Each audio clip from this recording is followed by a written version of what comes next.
The Book of Exodus. Chapter 1. Now these are the names of the sons of Israel, who came into Egypt.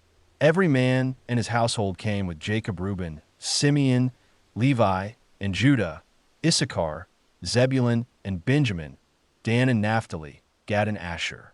And all the souls that came out of the loins of Jacob were 70 souls. And Joseph was in Egypt already. And Joseph died, and all his brethren, and all that generation. And the children of Israel were fruitful, and increased abundantly, and multiplied, and waxed exceeding mighty, and the land was filled with them. Now there arose a new king over Egypt, who knew not Joseph. And he said unto his people, Behold, the people of the children of Israel are more and mightier than we. Come, let us deal wisely with them, lest they multiply.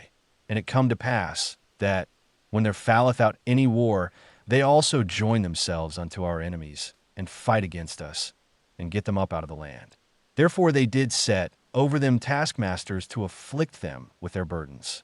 And they built for Pharaoh store cities, Pithom and Ramses. But the more they afflicted them, the more they multiplied, and the more they spread abroad. And they were grieved because of the children of Israel. And the Egyptians made the children of Israel to serve with rigor. And they made their lives bitter with hard service, in mortar and in brick, and in all manner of service in the field, all their service, wherein they made them serve with rigor. And the king of Egypt spake to the Hebrew midwives, of whom the name of the one was Shiphrah, and the name of the other Puah.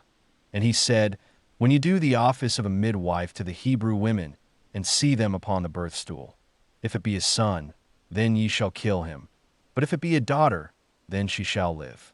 But the midwives feared God, and did not as the king of Egypt commanded them, but saved the men children alive. And the king of Egypt called for the midwives, and said unto them, Why have ye done this thing, and have saved the men children alive? And the midwives said unto Pharaoh, Because the Hebrew women are not as the Egyptian women, for they are lively, and are delivered ere the midwife come unto them. And God dealt well with the midwives, and the people multiplied, and waxed very mighty. And it came to pass, because the midwives feared God, that he made them households. And Pharaoh charged all his people, saying, Every son that is born ye shall cast into the river, and every daughter ye shall save alive. Chapter 2. And there went a man of the house of Levi, and took to wife a daughter of Levi. And the woman conceived, and bare a son. And when she saw him that he was a goodly child, she hid him 3 months. And when she could not longer hide him, she took for him an ark of bulrushes, and daubed it with slime and with pitch. And she put the child therein, and laid it in the flags by the river's brink. And his sister stood afar off, to know what would be done to him. And the daughter of Pharaoh came down to bathe at the river. And her maidens walked along by the river's side. And she saw the ark among the flags, and sent her handmaid to fetch it. And she opened it, and saw the child. And behold, the babe wept. And she had compassion on him, and said, This is one of the Hebrews' children. Then said his sister to Pharaoh's daughter, Shall I go and call thee a nurse of the Hebrew women, that she may nurse the child for thee? And Pharaoh's daughter said to her, Go. And the maiden went and called the child's mother. And Pharaoh's daughter said unto her, Take this child away, and nurse it for me, and I will give thee thy wages. And the woman took the child, and nursed it. And the child grew, and she brought him unto Pharaoh's daughter, and he became her son. And she called his name Moses, and said, Because I drew him out of the water. And it came to pass in those days, when Moses was grown up, that he went out unto his brethren, and looked on their burdens. And he saw an Egyptian smiting a Hebrew, one of his brethren. And he looked this way and that way. And when he saw that there was no man, he smote the Egyptian, and hid him in the sand. And he went out the second day, and behold, 2 men of the Hebrews were striving together. And he said to him that did the wrong, Wherefore smitest thou thy fellow? And he said, Who made thee a prince and a judge over us? Thinkest thou to kill me, as thou killedst the Egyptian? And Moses feared, and said, Surely the thing is known. Now when Pharaoh heard this thing, he sought to slay Moses. But Moses fled from the face of Pharaoh and dwelt in the land of Midian, and he sat down by a well. Now the priest of Midian had 7 daughters, and they came and drew water and filled the troughs to water their father's flock. And the shepherds came and drove them away. But Moses stood up and helped them and watered their flock. And when they came to Reuel their father, he said, How is it that ye are come so soon today? And they said, An Egyptian delivered us out of the hand of the shepherds. And moreover he drew water for us and watered the flock. And he said unto his daughters, And where is he? Why is it that ye have left the man? Call him, that he may eat bread. And Moses was content to dwell with the man. And he gave Moses Zipporah his daughter. And she bare a son, and he called his name Gershom. For he said, I have been a sojourner in a foreign land. And it came to pass in the course of those many days, that the king of Egypt died, and the children of Israel sighed by reason of the bondage, and they cried, and their cry came up unto God by reason of the bondage. And God heard their groaning, and God remembered his covenant with Abraham, with Isaac, and with Jacob. And God saw the children of Israel, and God took knowledge of them. Chapter 3. Now Moses was keeping the flock of Jethro his father-in-law, the priest of Midian, and he led the flock to the back of the wilderness, and came to the mountain of God, unto Horeb. And the angel of Jehovah appeared unto him in a flame of fire out of the midst of a bush. And he looked, and behold, the bush burned with fire, and the bush was not consumed. And Moses said, I will turn aside now, and see this great sight, why the bush is not burnt. And when Jehovah saw that he turned aside to see, God called unto him out of the midst of the bush, and said, Moses, Moses. And he said, Here am I. And he said, Draw not nigh hither. Put off thy shoes from off thy feet, for the place whereon thou standest is holy ground. Moreover he said, I am the God of thy father, the God of Abraham, the God of Isaac, and the God of Jacob. And Moses hid his face, for he was afraid to look upon God. And Jehovah said, I have surely seen the affliction of my people that are in Egypt, and have heard their cry by reason of their taskmasters, for I know their sorrows.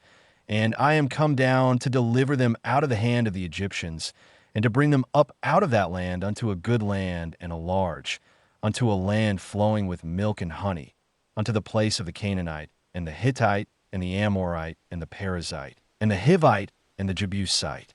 And now, behold, the cry of the children of Israel is come unto me. Moreover, I have seen the oppression wherewith the Egyptians oppress them.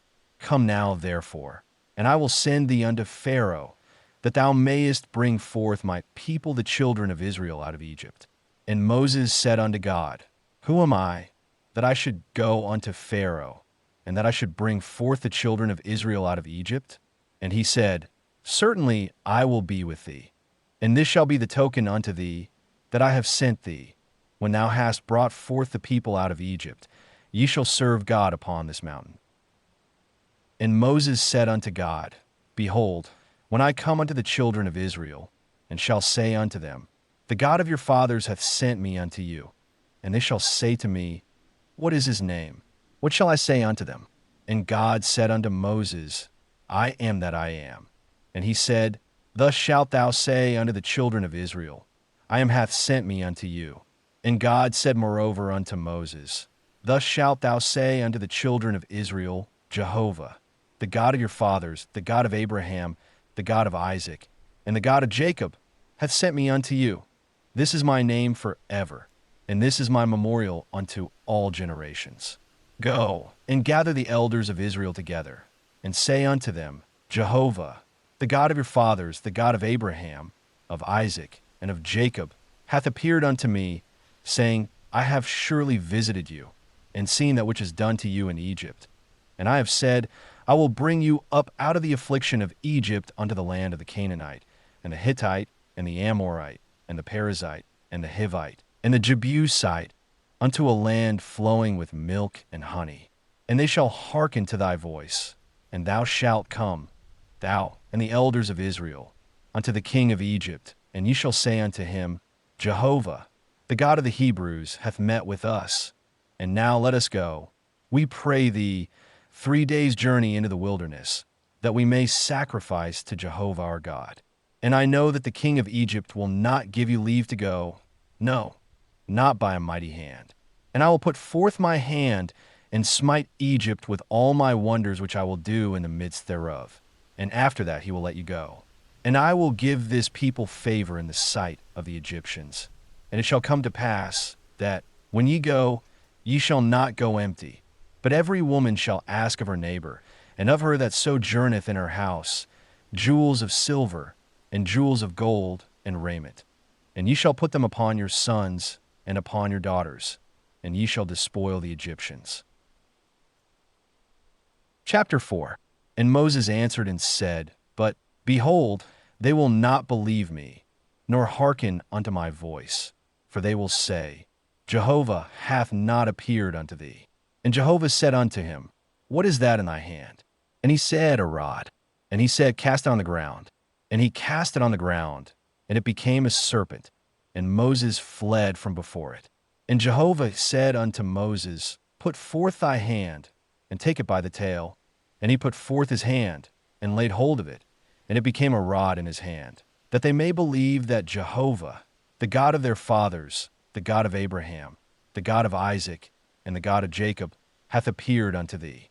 And Jehovah said furthermore unto him, Put now thy hand into thy bosom. And he put his hand into his bosom.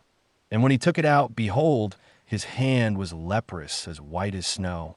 And he said, Put thy hand into thy bosom again. And he put his hand into his bosom again.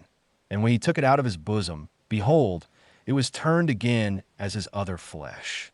And it shall come to pass, if they will not believe thee, neither hearken to the voice of the first sign, that they will believe the voice of the latter sign. And it shall come to pass, if they will not believe even these 2 signs, neither hearken unto thy voice, that thou shalt take of the water of the river, and pour it upon the dry land. And the water which thou takest out of the river shall become blood upon the dry land. And Moses said unto Jehovah, O Lord, I am not eloquent, neither heretofore, nor since thou hast spoken unto thy servant. For I am slow of speech, and of a slow tongue. And Jehovah said unto him, Who hath made man's mouth? Or who mocketh a man dumb, or deaf, or seeing, or blind? Is it not I, Jehovah? Now therefore go, and I will be with thy mouth, and teach thee what thou shalt speak. And he said, O Lord, send, I pray thee, by the hand of him whom thou wilt send. And the anger of Jehovah was kindled against Moses. And he said, Is there not Aaron thy brother the Levite? I know that he can speak well. And also, behold, he cometh forth to meet thee. And when he seeth thee, he will be glad in his heart. And thou shalt speak unto him, and put the words in his mouth. And I will be with thy mouth, and with his mouth, and will teach you what ye shall do. And he shall be thy spokesman unto the people. And it shall come to pass, that he shall be to thee a mouth, and thou shalt be to him as God. And thou shalt take in thy hand this rod, wherewith thou shalt do the signs. And Moses went and returned to Jethro his father-in-law, and said unto him, Let me go, I pray thee, and return unto my brethren that are in Egypt, and see whether they be yet alive. And Jethro said to Moses, Go in peace.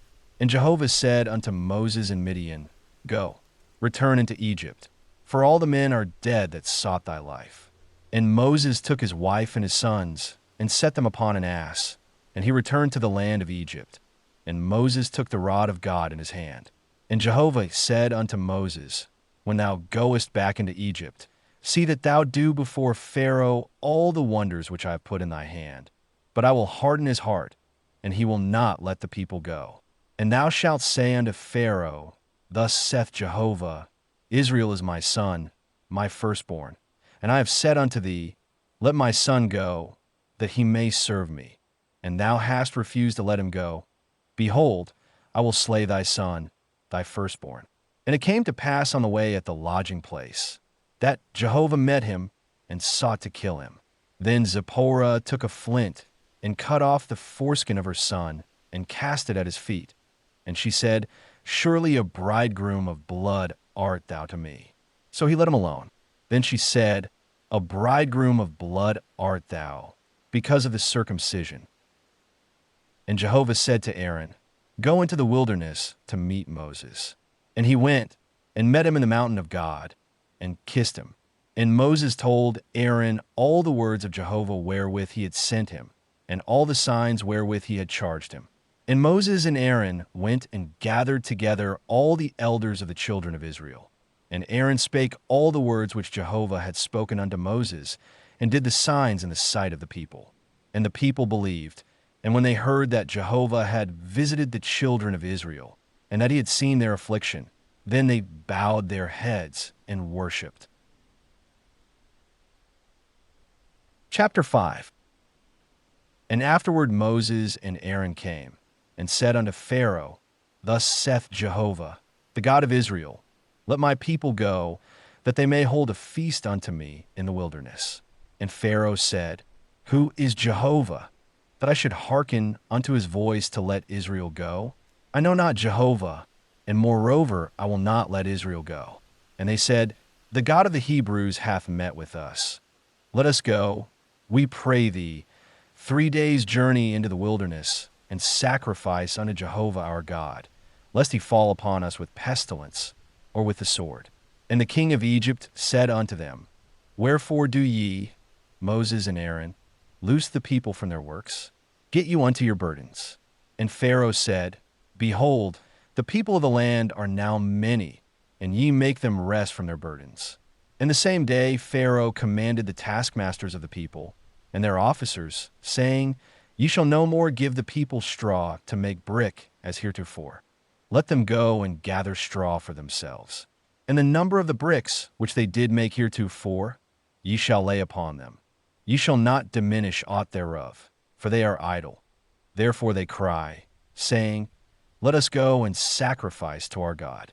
Let heavier work be laid upon the men, that they may labor therein, and let them not regard lying words.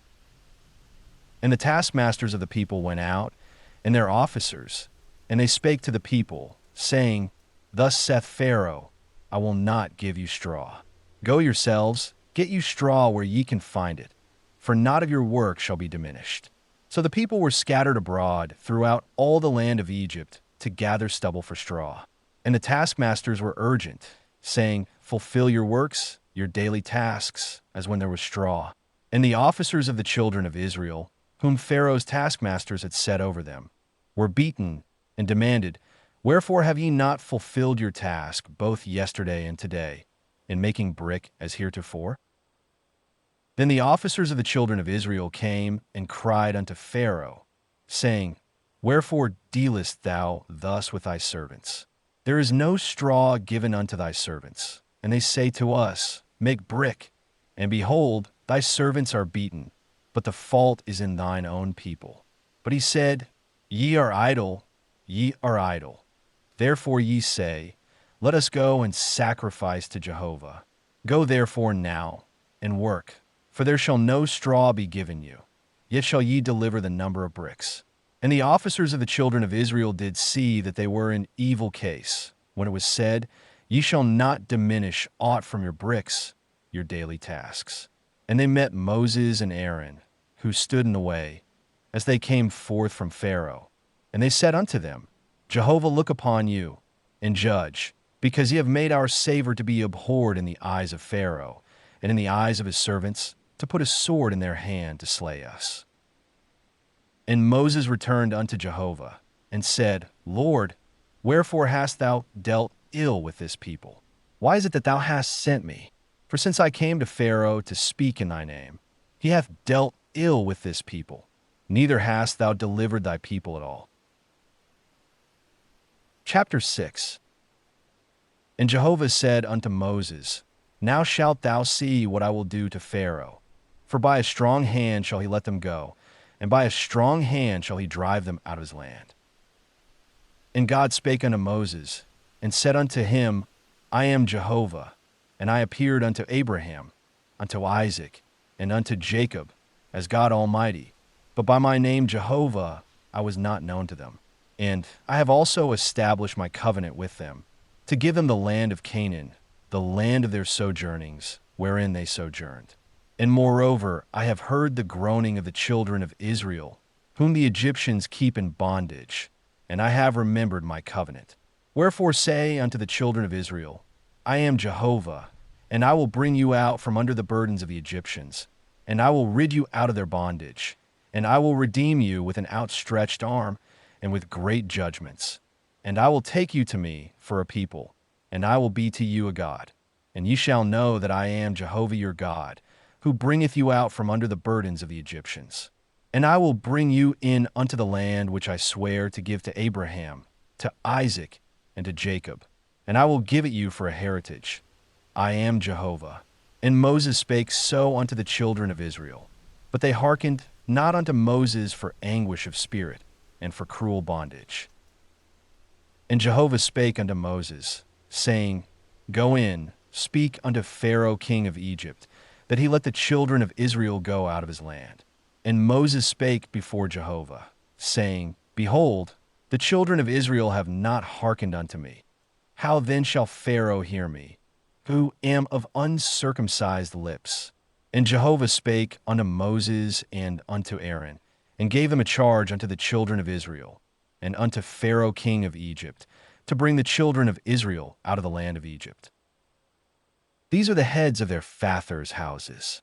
The sons of Reuben, the firstborn of Israel, Hanok and Palu, Hezron and Carmi. These are the families of Reuben. And the sons of Simeon, Jemuel and Jamin, and Ohad, and Jachin, and Zohar, and Shaul the son of a Canaanitish woman. These are the families of Simeon. And these are the names of the sons of Levi according to their generations, Gershon, and Kohath, and Merari. And the years of the life of Levi were 137 years. The sons of Gershon, Libni and Shimi, according to their families. And the sons of Kohath, Amram, and Izhar, and Hebron, and Uzziel. And the years of the life of Kohath were 133 years. And the sons of Merari, Mali and Mushi. These are the families of the Levites, according to their generations. And Amram took him Jochebed his father's sister to wife, and she bare him Aaron and Moses. And the years of the life of Amram were 137 years. And the sons of Izhar, Korah, and Nepheg, and Zikri. And the sons of Uzziel, Mishael, and Elzaphan, and Sithri. And Aaron took him Elisheba, the daughter of Amminadab, the sister of Nashon, to wife, and she bare him Nadab and Abihu, Eleazar, and Ithamar. And the sons of Korah, Asur, and Elkanah, and Abiasaph. These are the families of the Korahites. And Eleazar, Aaron's son, took him one of the daughters of Putiel to wife, and she bare him Phinehas. These are the heads of the fathers' houses of the Levites, according to their families. These are that Aaron and Moses, to whom Jehovah said, Bring out the children of Israel from the land of Egypt according to their hosts. These are they that spake to Pharaoh king of Egypt, to bring out the children of Israel from Egypt. These are that Moses and Aaron. And it came to pass on the day, when Jehovah spake unto Moses in the land of Egypt, that Jehovah spake unto Moses, saying, I am Jehovah. Speak thou unto Pharaoh king of Egypt all that I speak unto thee. And Moses said before Jehovah, Behold, I am of uncircumcised lips, and how shall Pharaoh hearken unto me? Chapter 7. And Jehovah said unto Moses, See, I have made thee as God to Pharaoh, and Aaron thy brother shall be thy prophet. Thou shalt speak all that I command thee, and Aaron thy brother shall speak unto Pharaoh, that he let the children of Israel go out of his land. And I will harden Pharaoh's heart, and multiply my signs and my wonders in the land of Egypt. But Pharaoh will not hearken unto you, and I will lay my hand upon Egypt, and bring forth my hosts, my people the children of Israel, out of the land of Egypt by great judgments. And the Egyptians shall know that I am Jehovah, when I stretch forth my hand upon Egypt, and bring out the children of Israel from among them. And Moses and Aaron did so. As Jehovah commanded them, so did they. And Moses was 80 years old, and Aaron 80 years old, when they spake unto Pharaoh. And Jehovah spake unto Moses and unto Aaron, saying, When Pharaoh shall speak unto you, saying, Show a wonder for you, then thou shalt say unto Aaron, Take thy rod, and cast it down before Pharaoh, that it become a serpent. And Moses and Aaron went in unto Pharaoh, and they did so, as Jehovah had commanded. And Aaron cast down his rod before Pharaoh and before his servants, and it became a serpent. Then Pharaoh also called for the wise men and the sorcerers. And they also, the magicians of Egypt, did in like manner with their enchantments. For they cast down every man his rod, and they became serpents. But Aaron's rod swallowed up their rods. And Pharaoh's heart was hardened, and he hearkened not unto them, as Jehovah had spoken. And Jehovah said unto Moses, Pharaoh's heart is stubborn. He refuseth to let the people go. Get thee unto Pharaoh in the morning. Lo, he goeth out unto the water, and thou shalt stand by the river's brink to meet him, and the rod which was turned to a serpent shalt thou take in thy hand. And thou shalt say unto him, Jehovah, the God of the Hebrews, hath sent me unto thee, saying, Let my people go, that they may serve me in the wilderness. And behold, hitherto thou hast not hearkened. Thus saith Jehovah, In this thou shalt know that I am Jehovah. Behold, I will smite with the rod that is in my hand upon the waters which are in the river, and they shall be turned to blood. And the fish that are in the river shall die, and the river shall become foul, and the Egyptians shall loathe to drink water from the river. And Jehovah said unto Moses, Say unto Aaron, Take thy rod, and stretch out thy hand over the waters of Egypt, over their rivers, over their streams, and over their pools, and over all their ponds of water, that they may become blood. And there shall be blood throughout all the land of Egypt, both in vessels of wood and in vessels of stone. And Moses and Aaron did so, as Jehovah commanded. And he lifted up the rod, and smote the waters that were in the river, in the sight of Pharaoh, and in the sight of his servants.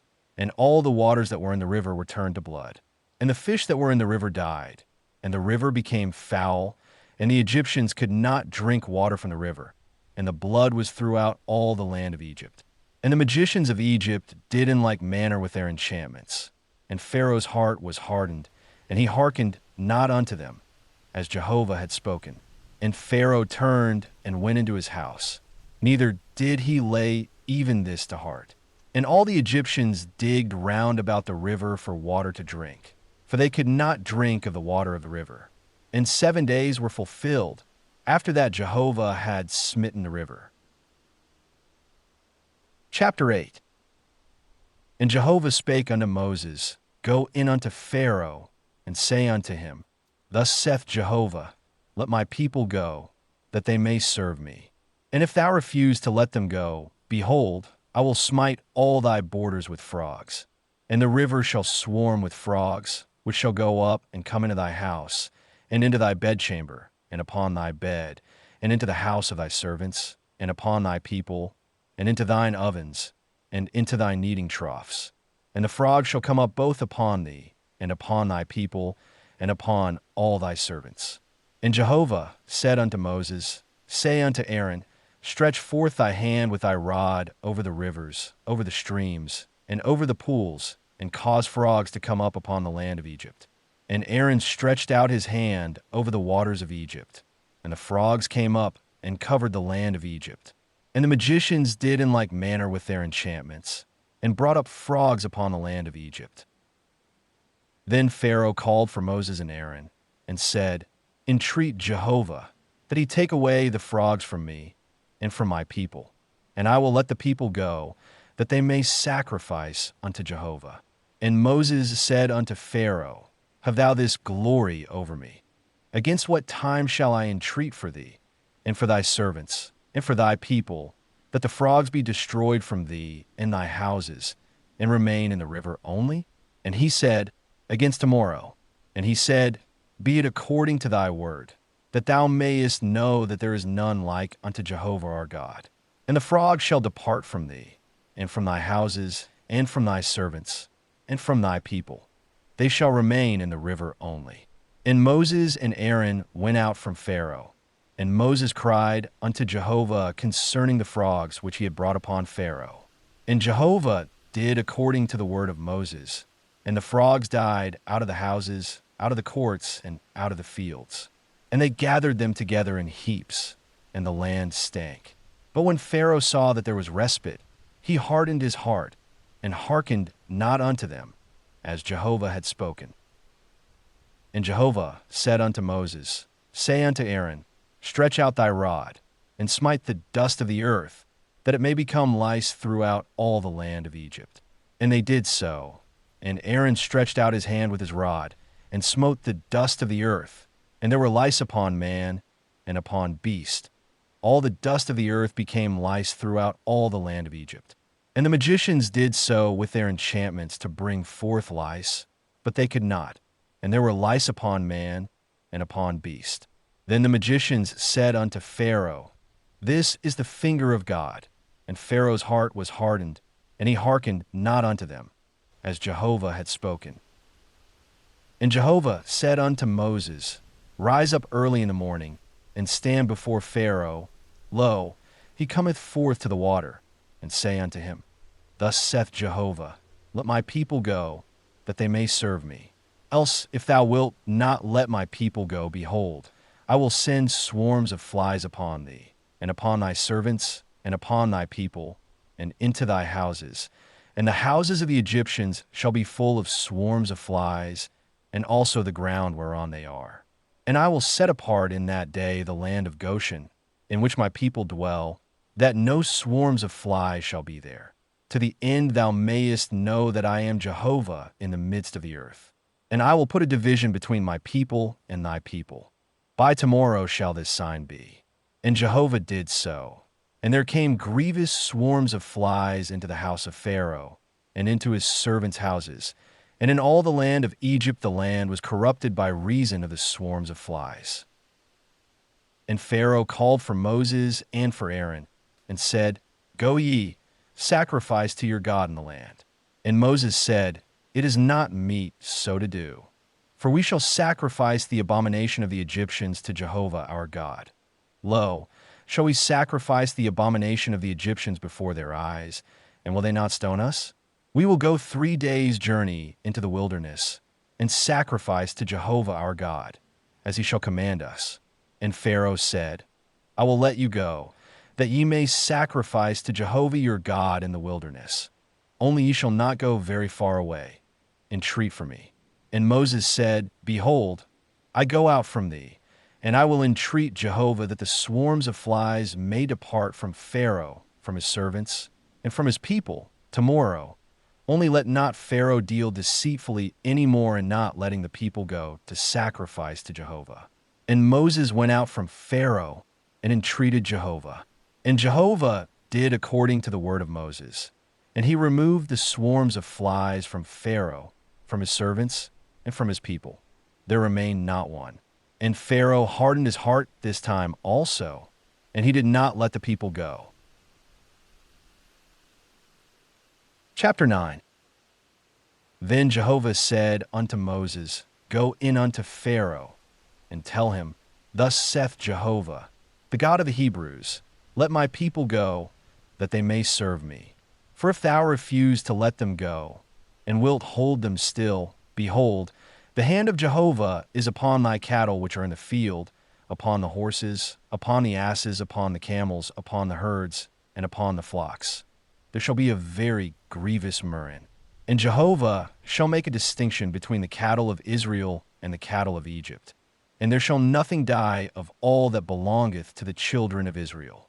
And Jehovah appointed a set time, saying, Tomorrow Jehovah shall do this thing in the land. And Jehovah did that thing on the morrow, and all the cattle of Egypt died, but of the cattle of the children of Israel died not one. And Pharaoh sent, and behold, there was not so much as one of the cattle of the Israelites dead. But the heart of Pharaoh was stubborn, and he did not let the people go. And Jehovah said unto Moses and unto Aaron, Take to you handfuls of ashes of the furnace, and let Moses sprinkle it toward heaven in the sight of Pharaoh. and it shall become small dust over all the land of Egypt. It shall be a boil breaking forth with blains upon man and upon beast throughout all the land of Egypt. And they took ashes of the furnace, and stood before Pharaoh, and Moses sprinkled it up toward heaven, and it became a boil breaking forth with blains upon man and upon beast. And the magicians could not stand before Moses because of the boils, for the boils were upon the magicians, and upon all the Egyptians. And Jehovah hardened the heart of Pharaoh, and he hearkened not unto them, as Jehovah had spoken unto Moses. And Jehovah said unto Moses, Rise up early in the morning, and stand before Pharaoh, and say unto him, Thus saith Jehovah, the God of the Hebrews, Let my people go, that they may serve me. For I will this time send all my plagues upon thy heart, and upon thy servants, and upon thy people, that thou mayest know that there is none like me in all the earth. For now I have put forth my hand, and smitten thee and thy people with pestilence, and thou hadst been cut off from the earth. But in very deed for this cause have I made thee to stand, to show thee my power, and that my name may be declared throughout all the earth. As yet exaltest thou thyself against my people, that thou wilt not let them go? Behold, tomorrow about this time I will cause it to rain a very grievous hail, such as hath not been in Egypt since the day it was founded even until now. Now therefore send, hasten in thy cattle, and all that thou hast in the field, for every man and beast that shall be found in the field, and shall not be brought home, the hail shall come down upon them, and they shall die. He that feared the word of Jehovah among the servants of Pharaoh made his servants and his cattle flee into the houses. And he that regarded not the word of Jehovah left his servants and his cattle in the field. And Jehovah said unto Moses, Stretch forth thy hand toward heaven, that there may be hail in all the land of Egypt, upon man, and upon beast, and upon every herb of the field, throughout the land of Egypt. And Moses stretched forth his rod toward heaven, and Jehovah sent thunder and hail, and fire ran down unto the earth, and Jehovah rained hail upon the land of Egypt. So there was hail, and fire mingled with the hail, very grievous, such as had not been in all the land of Egypt since it became a nation. And the hail smote throughout all the land of Egypt all that was in the field, both man and beast. And the hail smote every herb of the field, and brake every tree of the field. Only in the land of Goshen, where the children of Israel were, was there no hail. And Pharaoh sent, and called for Moses and Aaron, and said unto them, I have sinned this time. Jehovah is righteous, and I and my people are wicked. Entreat Jehovah, for there hath been enough of these mighty thunderings and hail, and I will let you go, and ye shall stay no longer. And Moses said unto him, As soon as I am gone out of the city, I will spread abroad my hands unto Jehovah. The thunder shall cease, neither shall there be any more hail, that thou mayest know that the earth is Jehovah's. But as for thee and thy servants, I know that you will not yet fear Jehovah God. And the flax and the barley were smitten, for the barley was in the ear, and the flax was in bloom. But the wheat and the spelt were not smitten, for they were not grown up. And Moses went out of the city from Pharaoh, and spread abroad his hands unto Jehovah. And the thunders and hail ceased, and the rain was not poured upon the earth. And when Pharaoh saw that the rain and the hail and the thunders were ceased, he sinned yet more, and hardened his heart, he and his servants. And the heart of Pharaoh was hardened, and he did not let the children of Israel go, as Jehovah had spoken by Moses.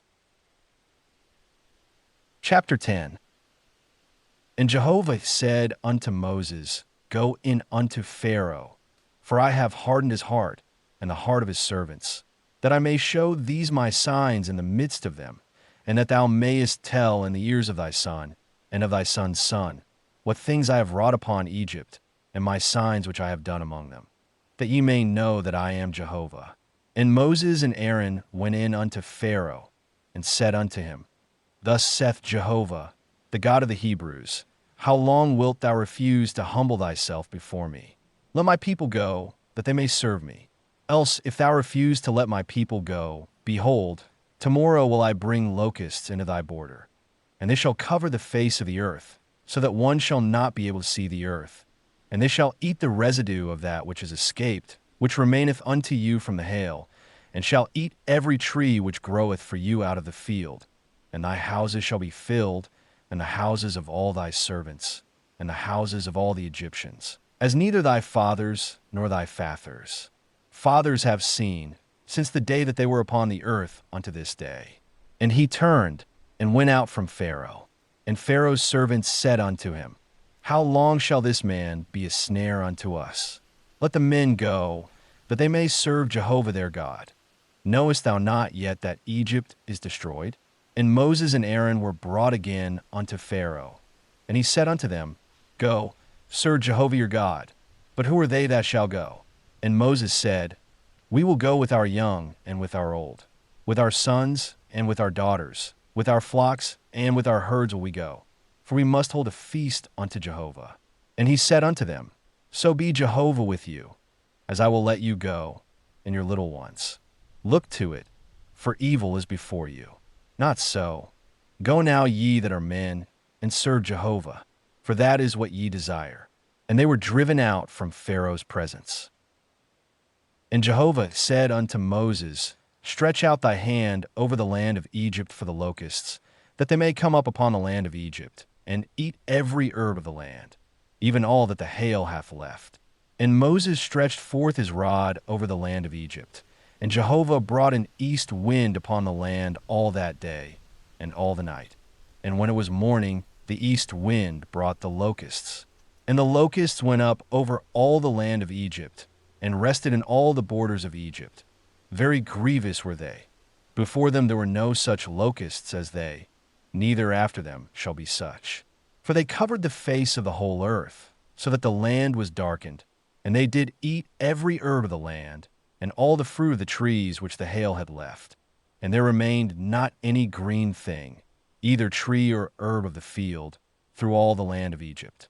Then Pharaoh called for Moses and Aaron in haste. And he said, I have sinned against Jehovah your God, and against you. Now, therefore forgive, I pray thee, my sin only this once, and entreat Jehovah your God, that he may take away from me this death only. And he went out from Pharaoh, and entreated Jehovah. And Jehovah turned an exceeding strong west wind, which took up the locusts, and drove them into the Red Sea. There remained not one locust in all the border of Egypt. But Jehovah hardened Pharaoh's heart, and he did not let the children of Israel go. And Jehovah said unto Moses, Stretch out thy hand toward heaven, that there may be darkness over the land of Egypt, even darkness which may be felt. And Moses stretched forth his hand toward heaven. And there was a thick darkness in all the land of Egypt 3 days. They saw not one another, neither rose any one from his place for 3 days. But all the children of Israel had light in their dwellings. And Pharaoh called unto Moses, and said, Go ye, serve Jehovah. Only let your flocks and your herds be stayed. Let your little ones also go with you. And Moses said, Thou must also give into our hands sacrifices and burnt offerings, that we may sacrifice unto Jehovah our God. Our cattle also shall go with us.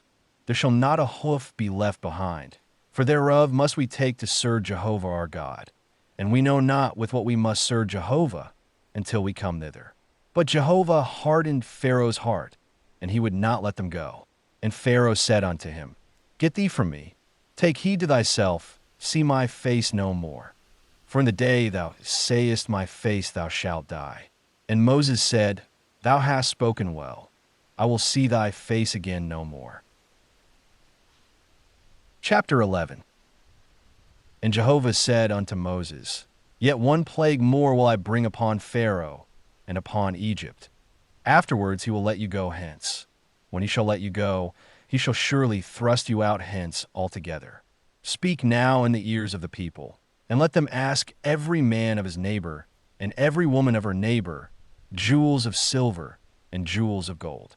And Jehovah gave the people favor in the sight of the Egyptians. Moreover, the man Moses was very great in the land of Egypt, in the sight of Pharaoh's servants, and in the sight of the people.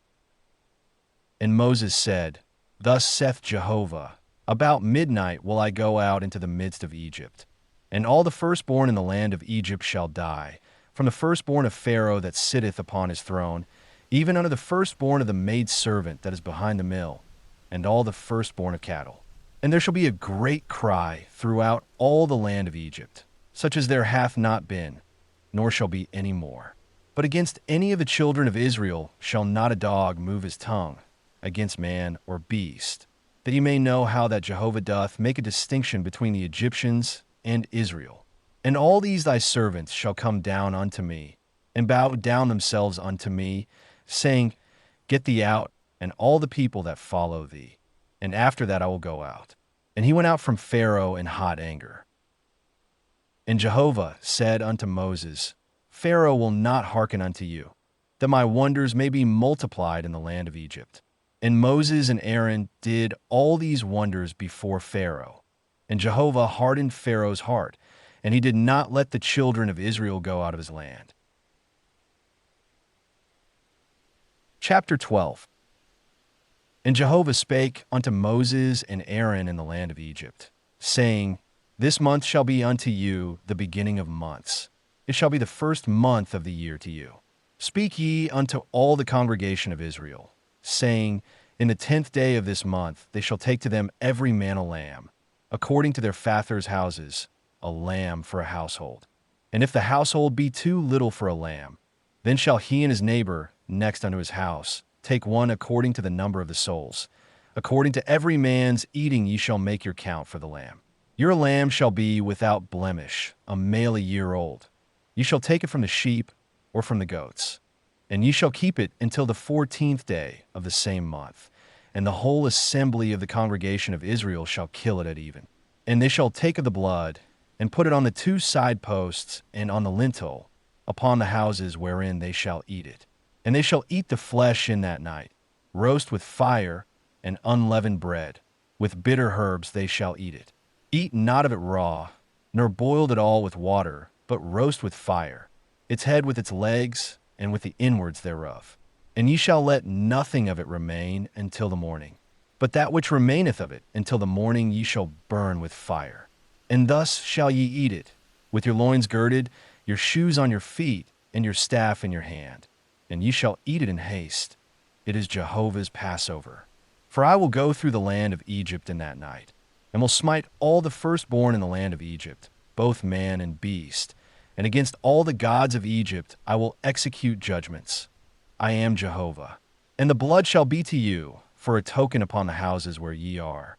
And when I see the blood, I will pass over you, and there shall no plague be upon you to destroy you, when I smite the land of Egypt. And this day shall be unto you for a memorial, and ye shall keep it a feast to Jehovah. Throughout your generations ye shall keep it a feast by an ordinance forever. 7 days shall ye eat unleavened bread. Even the first day ye shall put away leaven out of your houses. For whosoever eateth leavened bread from the first day until the 7th day, that soul shall be cut off from Israel. And in the first day there shall be to you a holy convocation, and in the 7th day a holy convocation. No manner of work shall be done in them, save that which every man must eat, that only may be done by you. And ye shall observe the feast of unleavened bread. For in this selfsame day have I brought your hosts out of the land of Egypt. Therefore shall ye observe this day throughout your generations by an ordinance forever. In the first month, on the 14th day of the month at even, ye shall eat unleavened bread, until the 21st day of the month at even. 7 days shall there be no leaven found in your houses. For whosoever eateth that which is leavened, that soul shall be cut off from the congregation of Israel, whether he be a sojourner or one that is born in the land. Ye shall eat nothing leavened. In all your habitations shall ye eat unleavened bread. Then Moses called for all the elders of Israel, and said unto them, Draw out, and take you lambs according to your families, and kill the Passover. And ye shall take a bunch of hyssop, and dip it in the blood that is in the basin, and strike the lintel and the 2 side posts with the blood that is in the basin. And none of you shall go out of the door of his house until the morning. For Jehovah will pass through to smite the Egyptians. And when he seeth the blood upon the lintel, and on the 2 side posts. Jehovah will pass over the door, and will not suffer the destroyer to come in unto your houses to smite you. And ye shall observe this thing for an ordinance to thee and to thy sons forever. And it shall come to pass, when ye are come to the land which Jehovah will give you, according as he hath promised, that ye shall keep this service. And it shall come to pass, when your children shall say unto you, What mean ye by this service? That ye shall say, It is the sacrifice of Jehovah's Passover, who passed over the houses of the children of Israel in Egypt, when he smote the Egyptians and delivered our houses. And the people bowed the head and worshipped, and the children of Israel went and did so. As Jehovah had commanded Moses and Aaron, so did they. And it came to pass at midnight, that Jehovah smote all the firstborn in the land of Egypt, from the firstborn of Pharaoh that sat on his throne unto the firstborn of the captive that was in the dungeon, and all the firstborn of cattle. And Pharaoh rose up in the night, he and all his servants, and all the Egyptians. And there was a great cry in Egypt, for there was not a house where there was not one dead. And he called for Moses and Aaron by night, and said, Rise up, get you forth from among my people, both ye and the children of Israel, and go, serve Jehovah, as ye have said.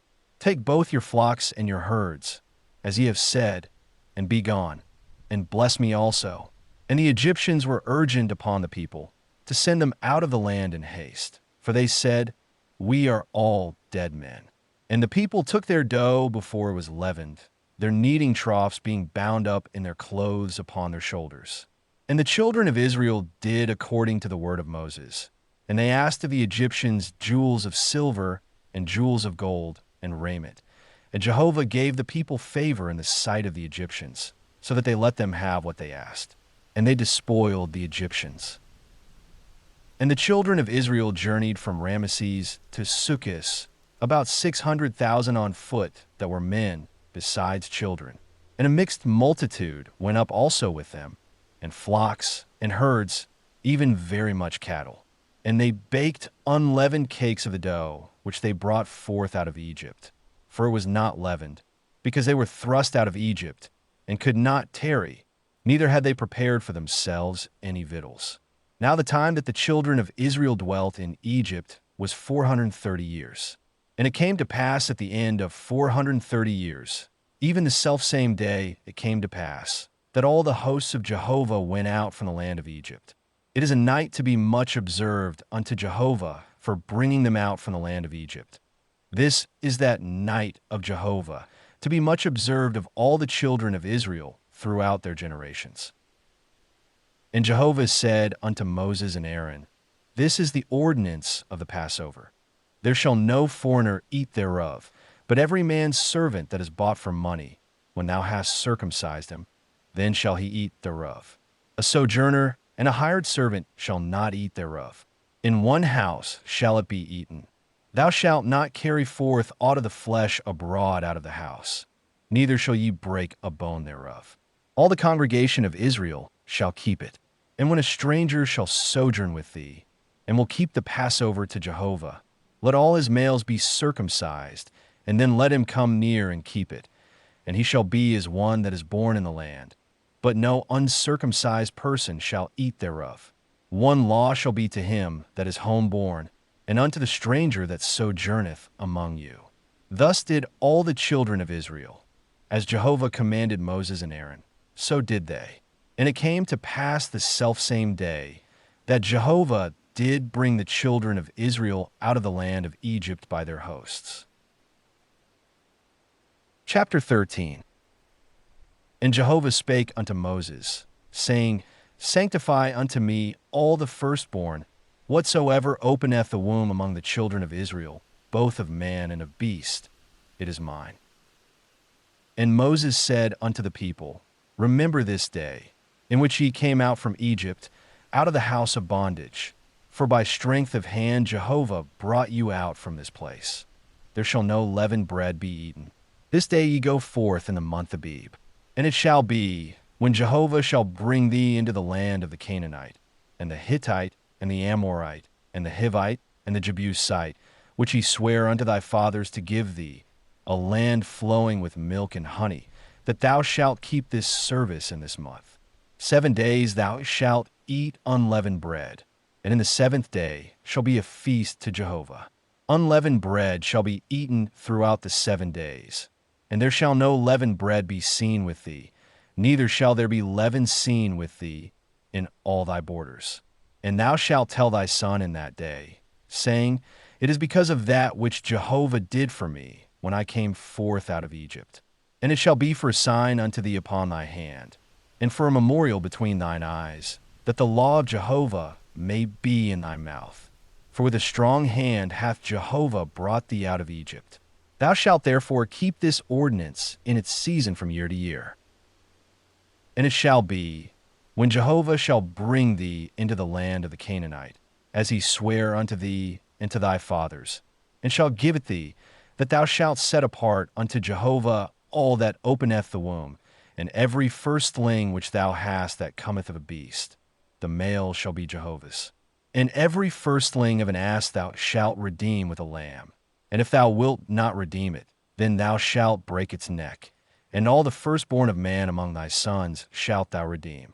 And it shall be, when thy son asketh thee in time to come, saying, What is this?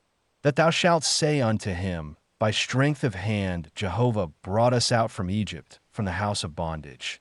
And it came to pass, when Pharaoh would hardly let us go, that Jehovah slew all the firstborn in the land of Egypt, both the firstborn of man and the firstborn of beast. Therefore I sacrifice to Jehovah all that openeth the womb, being males, but all the firstborn of my sons I redeem. And it shall be for a sign upon thy hand, and for frontlets between thine eyes. For by strength of hand Jehovah brought us forth out of Egypt. And it came to pass, when Pharaoh had let the people go, that God led them not by the way of the land of the Philistines, although that was near. For God said, Lest peradventure the people repent when they see war, and they return to Egypt. But God led the people about by the way of the wilderness by the Red Sea. And the children of Israel went up armed out of the land of Egypt. And Moses took the bones of Joseph with him, for he had straitly sworn the children of Israel, saying, God will surely visit you, and ye shall carry up my bones away hence with you. And they took their journey from Succoth, and encamped in Etham, in the edge of the wilderness. And Jehovah went before them by day in a pillar of cloud, to lead them the way, and by night in a pillar of fire, to give them light, that they might go by day and by night. The pillar of cloud by day, and the pillar of fire by night, departed not from before the people. Chapter 14. And Jehovah spake unto Moses, saying, Speak unto the children of Israel, that they turn back and encamp before Pihahiroth, between Migdol and the sea, before Baal-zephon. Over against it shall ye encamp by the sea.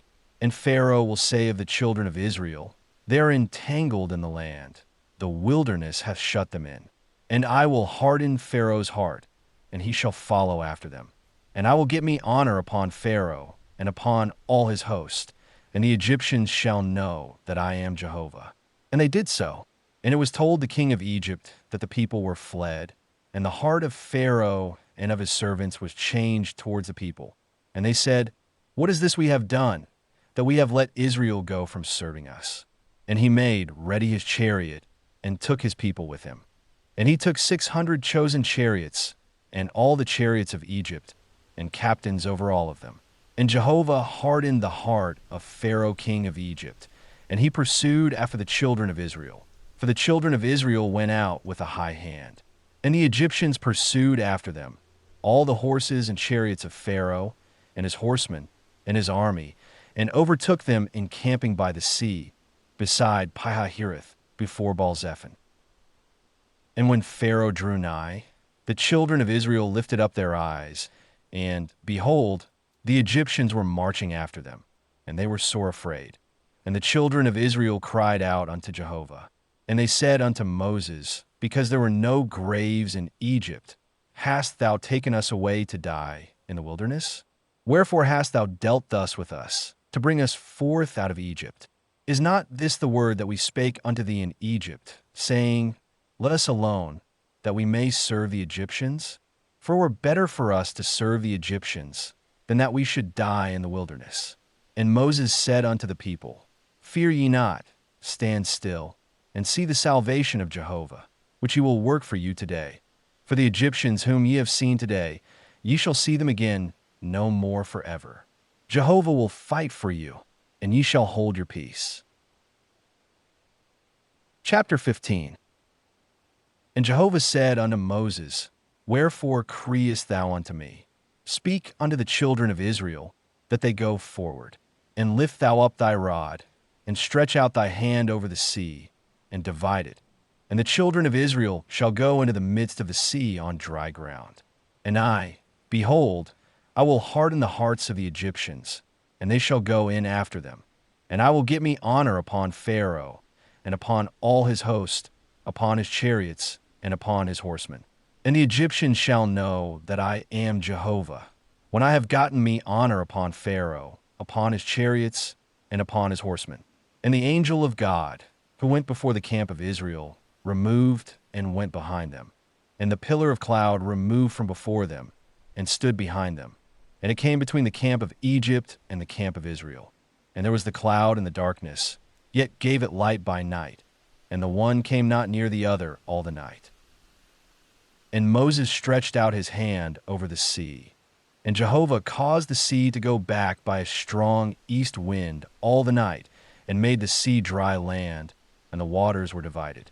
And the children of Israel went into the midst of the sea upon the dry ground, and the waters were a wall unto them on their right hand and on their left. And the Egyptians pursued, and went in after them into the midst of the sea, all Pharaoh's horses, his chariots, and his horsemen.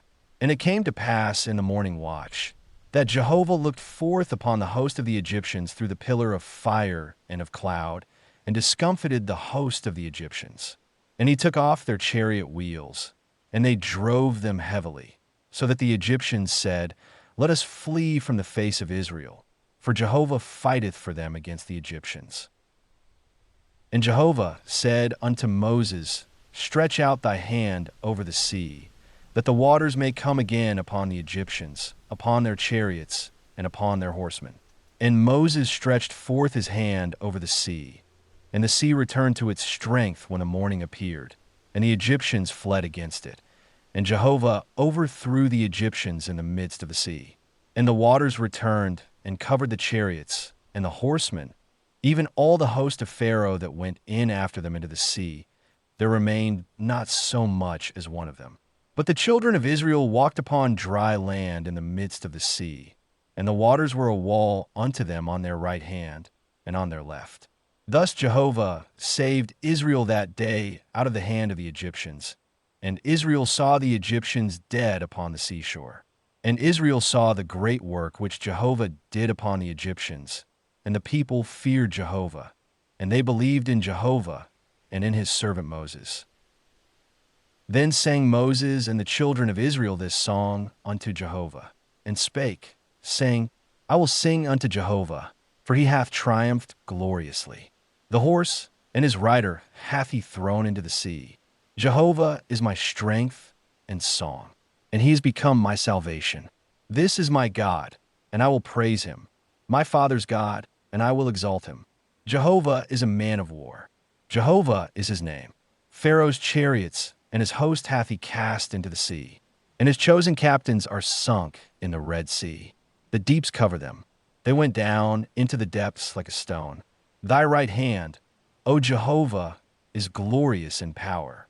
Thy right hand, O Jehovah, dasheth in pieces the enemy. And in the greatness of thine excellency, thou overthrowest them that rise up against thee.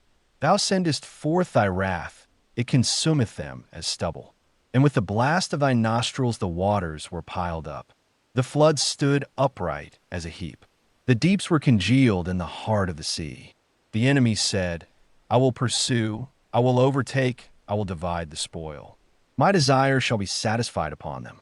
I will draw my sword, my hand shall destroy them. Thou didst blow with thy wind, the sea covered them. They sank as lead in the mighty waters. Who is like unto thee, O Jehovah, among the gods? Who is like thee, glorious in holiness, fearful in praises, doing wonders? Thou stretchedst out thy right hand. The earth swallowed them. Thou in thy loving kindness hast led the people that thou hast redeemed. Thou hast guided them in thy strength to thy holy habitation. The peoples have heard, they tremble. Pangs have taken hold on the inhabitants of Philistia. Then were the chiefs of Edom dismayed. The mighty men of Moab, trembling taketh hold upon them. All the inhabitants of Canaan are melted away. Terror and dread falleth upon them. By the greatness of thine arm they are as still as a stone. Till thy people pass over, O Jehovah, till the people pass over that thou hast purchased. Thou wilt bring them in, and plant them in the mountain of thine inheritance. The place, O to Jehovah, which thou hast made for thee to dwell in. The sanctuary, O Lord, which thy hands have established. Jehovah shall reign forever and ever. For the horses of Pharaoh went in with his chariots and with his horsemen into the sea, and Jehovah brought back the waters of the sea upon them. But the children of Israel walked on dry land in the midst of the sea. And Miriam the prophetess, the sister of Aaron, took a timbrel in her hand, and all the women went out after her with timbrels and with dances. And Miriam answered them, Sing ye to Jehovah, for he hath triumphed gloriously. The horse and his rider hath he thrown into the sea. And Moses led Israel onward from the Red Sea, and they went out into the wilderness of Shur. And they went 3 days in the wilderness, and found no water. And when they came to Marah, they could not drink of the waters of Marah, for they were bitter. Therefore the name of it was called Marah. And the people murmured against Moses, saying, What shall we drink? And he cried unto Jehovah. And Jehovah showed him a tree, and he cast it into the waters, and the waters were made sweet. There he made for them a statute and an ordinance, and there he proved them.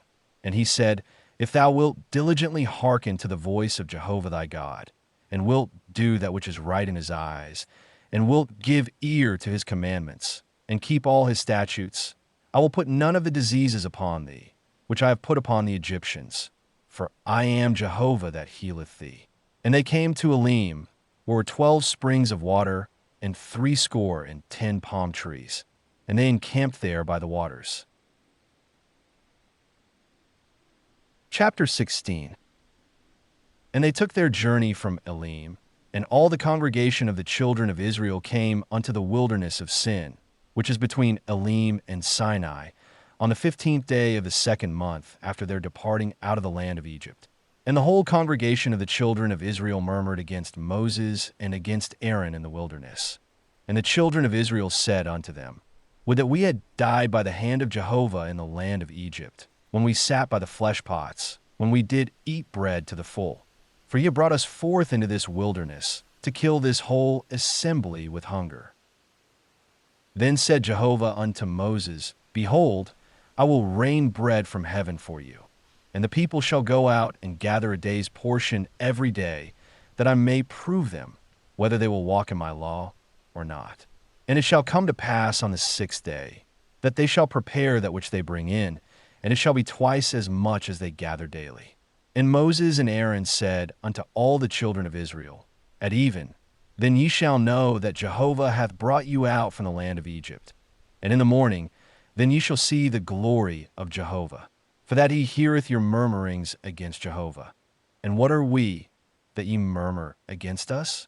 And Moses said, This shall be, when Jehovah shall give you in the evening flesh to eat, and in the morning bread to the full. For that Jehovah heareth your murmurings which ye murmur against him.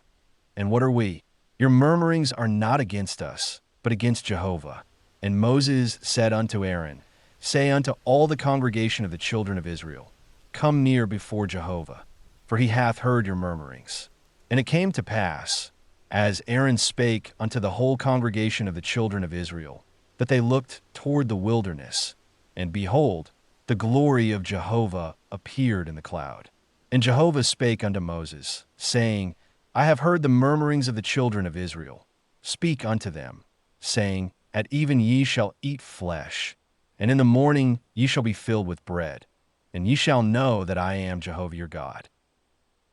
And it came to pass at even, that the quails came up and covered the camp. And in the morning the dew lay round about the camp. And when the dew that lay was gone up, behold, upon the face of the wilderness a small round thing, small as the hoarfrost on the ground. And when the children of Israel saw it, they said one to another, What is it? For they knew not what it was. And Moses said unto them, It is the bread which Jehovah hath given you to eat. This is the thing which Jehovah hath commanded.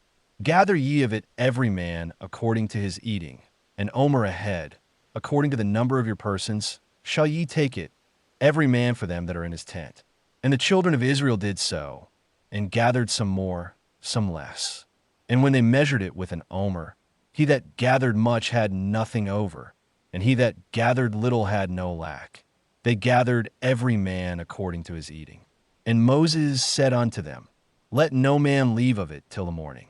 Notwithstanding they hearkened not unto Moses, but some of them left of it until the morning, and it bred worms, and became foul, and Moses was wroth with them. And they gathered it morning by morning, every man according to his eating. And when the sun waxed hot, it melted. And it came to pass that on the 6th day they gathered twice as much bread, 2 omers for each one.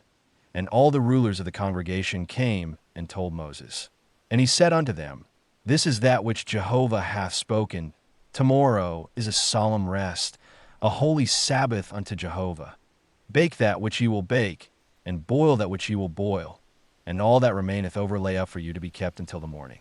And they laid it up till the morning, as Moses bade, and it did not become foul, neither was there any worm therein.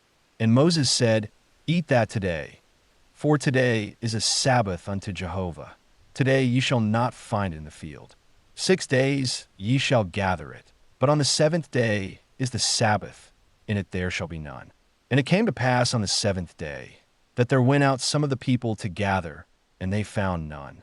And Jehovah said unto Moses, How long refuse ye to keep my commandments and my laws? See, for that Jehovah hath given you the Sabbath. Therefore he giveth you on the 6th day the bread of 2 days. Abide ye every man in his place. Let no man go out of his place on the 7th day. So the people rested on the 7th day. And the house of Israel called the name thereof Manna. And it was like coriander seed, white, and the taste of it was like wafers made with honey. And Moses said, This is the thing which Jehovah hath commanded. Let an omerful of it be kept throughout your generations, that they may see the bread wherewith I fed you in the wilderness, when I brought you forth from the land of Egypt. And Moses said unto Aaron, Take a pot, and put an omerful of manna therein, and lay it up before Jehovah, to be kept throughout your generations. As Jehovah commanded Moses, so Aaron laid it up before the testimony, to be kept. And the children of Israel did eat the manna 40 years, until they came to a land inhabited. They did eat the manna, until they came unto the borders of the land of Canaan. Now an omer is the 10th part of an ephah. Chapter 17. And all the congregation of the children of Israel journeyed from the wilderness of Sin, by their journeys, according to the commandment of Jehovah, and encamped in Rephidim. And there was no water for the people to drink. Wherefore the people strove with Moses, and said, Give us water that we may drink. And Moses said unto them, Why strive ye with me? Wherefore do ye tempt Jehovah? And the people thirsted there for water. And the people murmured against Moses, and said, Wherefore hast thou brought us up out of Egypt, to kill us, and our children, and our cattle with thirst? And Moses cried unto Jehovah, saying, What shall I do unto this people? They are almost ready to stone me. And Jehovah said unto Moses, Pass on before the people, and take with thee of the elders of Israel, and thy rod, wherewith thou smotest the river, take in thy hand, and go. Behold, I will stand before thee there upon the rock in Horeb, and thou shalt smite the rock, and there shall come water out of it, that the people may drink. And Moses did so in the sight of the elders of Israel. And he called the name of the place Massah and Meribah, because of the striving of the children of Israel, and because they tempted Jehovah, saying, Is Jehovah among us or not? Then came Amalek, and fought with Israel in Rephidim. And Moses said unto Joshua, Choose us out men, and go out, fight with Amalek. Tomorrow I will stand on the top of the hill with the rod of God in my hand." So Joshua did as Moses had said to him, and fought with Amalek. And Moses, Aaron, and Hur went up to the top of the hill. And it came to pass, when Moses held up his hand, that Israel prevailed. And when he let down his hand, Amalek prevailed. But Moses' hands were heavy, and they took a stone and put it under him, and he sat thereon. And Aaron and Hur stayed up his hands, the one on the one side, and the other on the other side. And his hands were steady until the going down of the sun. And Joshua discomfited Amalek and his people with the edge of the sword. And Jehovah said unto Moses, "Write this for a memorial in a book, and rehearse it in the ears of Joshua, that I will utterly blot out the remembrance of Amalek from under heaven." And Moses built an altar, and called the name of it Jehovah Nissi. And he said, "Jehovah hath sworn, Jehovah will have war with Amalek from generation to generation." Chapter 18. Now Jethro, the priest of Midian, Moses' father-in-law, heard of all that God had done for Moses and for Israel his people, how that Jehovah had brought Israel out of Egypt. And Jethro, Moses' father-in-law, took Zipporah, Moses' wife, after he had sent her away, and her 2 sons, of whom the name of the one was Gershom. For he said, "I have been a sojourner in a foreign land." And the name of the other was Eleazar. For he said, "The God of my father was my help, and delivered me from the sword of Pharaoh." And Jethro, Moses' father-in-law, came with his sons and his wife unto Moses into the wilderness, where he was encamped at the Mount of God. And he said unto Moses, "I, thy father-in-law Jethro, am come unto thee, and thy wife, and her 2 sons with her." And Moses went out to meet his father-in-law, and did obeisance, and kissed him. And they asked each other of their welfare, and they came into the tent. And Moses told his father-in-law all that Jehovah had done unto Pharaoh and to the Egyptians for Israel's sake, all the travail that had come upon them by the way, and how Jehovah delivered them. And Jethro rejoiced for all the goodness which Jehovah had done to Israel, in that he had delivered them out of the hand of the Egyptians. And Jethro said, "Blessed be Jehovah, who hath delivered you out of the hand of the Egyptians, and out of the hand of Pharaoh, who hath delivered the people from under the hand of the Egyptians. Now I know that Jehovah is greater than all gods, in the thing wherein they dealt proudly against them." And Jethro, Moses' father-in-law, took a burnt offering and sacrifices for God. And Aaron came, and all the elders of Israel, to eat bread with Moses' father-in-law before God. And it came to pass on the morrow that Moses sat to judge the people. And the people stood about Moses from the morning unto the evening. And when Moses' father-in-law saw all that he did to the people, he said, "What is this thing that thou doest to the people? Why sittest thou thyself alone, and all the people stand about thee from morning unto even?" And Moses said unto his father-in-law, "Because the people come unto me to inquire of God. When they have a matter, they come unto me, and I judge between a man and his neighbor. I make them know the statutes of God and his laws." And Moses' father-in-law said unto him, "The thing that thou doest is not good. Thou wilt surely wear away, both thou and this people that is with thee, for the thing is too heavy for thee. Thou art not able to perform it thyself alone. Hearken now unto my voice. I will give thee counsel, and God be with thee. Be thou for the people to God-ward, and bring thou the causes unto God. And thou shalt teach them the statutes and the laws, and shalt show them the way wherein they must walk, and the work that they must do. Moreover, thou shalt provide out of all the people able men, such as fear God, men of truth, hating unjust gain, and place such over them, to be rulers of thousands, rulers of hundreds, rulers of 50s, and rulers of 10s, and let them judge the people at all seasons.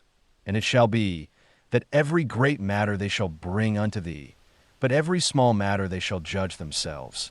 So shall it be easier for thyself, and they shall bear the burden with thee. If thou shalt do this thing, and God command thee so, then thou shalt be able to endure, and all this people also shall go to their place in peace."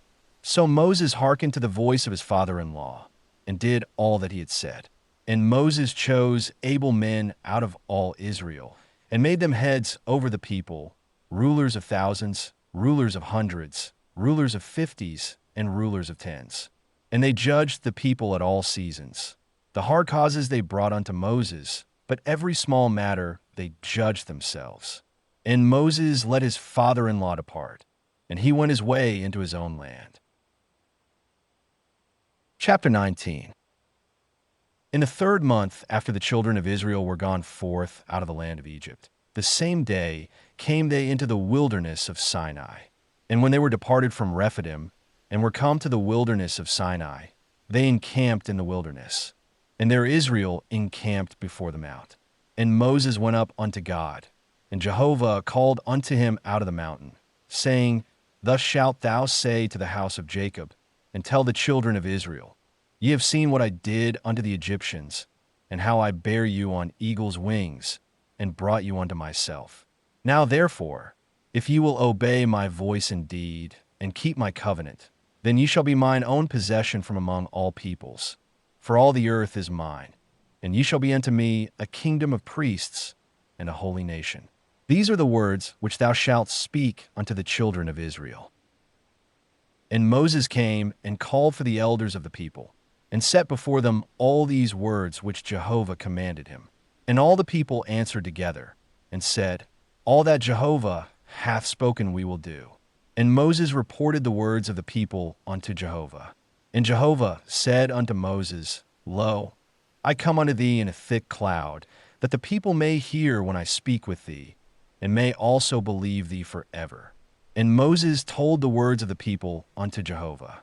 And Jehovah said unto Moses, Go unto the people, and sanctify them today and tomorrow, and let them wash their garments, and be ready against the 3rd day. For the 3rd day Jehovah will come down in the sight of all the people upon Mount Sinai. And thou shalt set bounds unto the people round about, saying, Take heed to yourselves, that ye go not up into the mount, or touch the border of it. Whosoever toucheth the mount shall be surely put to death. No hand shall touch him, but he shall surely be stoned, or shot through. Whether it be beast or man, he shall not live. When the trumpet soundeth long, they shall come up to the mount. And Moses went down from the mount unto the people, and sanctified the people, and they washed their garments. And he said unto the people, Be ready against the 3rd day. Come not near a woman. And it came to pass on the 3rd day, when it was morning, that there were thunders and lightnings, and a thick cloud upon the mount, and the voice of a trumpet exceeding loud. And all the people that were in the camp trembled. And Moses brought forth the people out of the camp to meet God, and they stood at the nether part of the mount. And Mount Sinai, the whole of it, smoked, because Jehovah descended upon it in fire, and the smoke thereof ascended as the smoke of a furnace, and the whole mount quaked greatly. And when the voice of the trumpet waxed louder and louder, Moses spake, and God answered him by voice. And Jehovah came down upon Mount Sinai, to the top of the mount. And Jehovah called Moses to the top of the mount. And Moses went up. And Jehovah said unto Moses, Go down, charge the people, lest they break through unto Jehovah to gaze, and many of them perish. And let the priests also, that come near to Jehovah, sanctify themselves, lest Jehovah break forth upon them. And Moses said unto Jehovah, The people cannot come up to Mount Sinai, for thou didst charge us, saying, Set bounds about the mount, and sanctify it. And Jehovah said unto him, Go, get thee down, and thou shalt come up, thou, and Aaron with thee. But let not the priests and the people break through to come up unto Jehovah, lest he break forth upon them. So Moses went down unto the people, and told them. Chapter 20. And God spake all these words, saying, I am Jehovah thy God, who brought thee out of the land of bondage. Thou shalt have no other gods before me. Thou shalt not make unto thee a graven image, nor any likeness of anything that is in heaven above, or that is in the earth beneath, or that is in the water under the earth. Thou shalt not bow down thyself unto them, nor serve them. For I, Jehovah thy God, am a jealous God, visiting the iniquity of the fathers upon the children, upon the third and upon the fourth generation of them that hate me, and showing loving kindness unto thousands of them that love me and keep my commandments. Thou shalt not take the name of Jehovah thy God in vain, for Jehovah will not hold him guiltless that taketh his name in vain. Remember the Sabbath day, to keep it holy. 6 days shalt thou labor, and do all thy work. But the seventh day is a Sabbath unto Jehovah thy God. In it thou shalt not do any work, thou, nor thy son, nor thy daughter, thy manservant, nor thy maidservant, nor thy cattle, nor thy stranger that is within thy gates. For in 6 days Jehovah made heaven and earth, the sea, and all that in them is, and rested the seventh day. Wherefore Jehovah blessed the Sabbath day, and hallowed it. Honor thy father and thy mother, that thy days may be long in the land which Jehovah thy God giveth thee. Thou shalt not kill. Thou shalt not commit adultery. Thou shalt not steal. Thou shalt not bear false witness against thy neighbor. Thou shalt not covet thy neighbor's house. Thou shalt not covet thy neighbor's wife, nor his manservant, nor his maidservant, nor his ox, nor his ass, nor anything that is thy neighbor's. And all the people perceived the thunderings, and the lightnings, and the voice of the trumpet, and the mountain smoking. And when the people saw it, they trembled, and stood afar off. And they said unto Moses, Speak thou with us, and we will hear, but let not God speak with us, lest we die. And Moses said unto the people, Fear not, for God is come to prove you, and that his fear may be before you, that ye sin not. And the people stood afar off, and Moses drew near unto the thick darkness where God was. And Jehovah said unto Moses, Thus thou shalt say unto the children of Israel, Ye yourselves have seen that I have talked with you from heaven. Ye shall not make other gods with me, gods of silver or gods of gold. Ye shall not make unto you. An altar of earth thou shalt make unto me, and shalt sacrifice thereon thy burnt offerings, and thy peace offerings, thy sheep, and thine oxen. In every place where I record my name, I will come unto thee, and I will bless thee. And if thou make me an altar of stone, thou shalt not build it of hewn stones. For if thou lift up thy tool upon it, thou hast polluted it. Neither shalt thou go up by steps unto mine altar, that thy nakedness be not uncovered thereon. Chapter 21. Now these are the ordinances which thou shalt set before them. If thou buy a Hebrew servant, 6 years he shall serve, and in the 7th he shall go out free for nothing. If he come in by himself, he shall go out by himself. If he be married, then his wife shall go out with him. If his master give him a wife, and she bear him sons or daughters, the wife and her children shall be her master's, and he shall go out by himself. But if the servant shall plainly say, I love my master, my wife, and my children, I will not go out free. Then his master shall bring him unto God, and shall bring him to the door, or unto the doorpost. And his master shall bore his ear through with an awl, and he shall serve him forever. And if a man sell his daughter to be a maidservant, she shall not go out as the men's servants do, if she please not her master, who hath espoused her to himself. Then shall he let her be redeemed.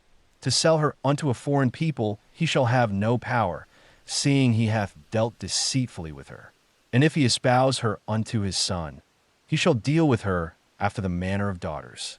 If he take him another wife, her food, her raiment, and her duty of marriage shall he not diminish. And if he do not these 3 things unto her, then shall she go out for nothing, without money.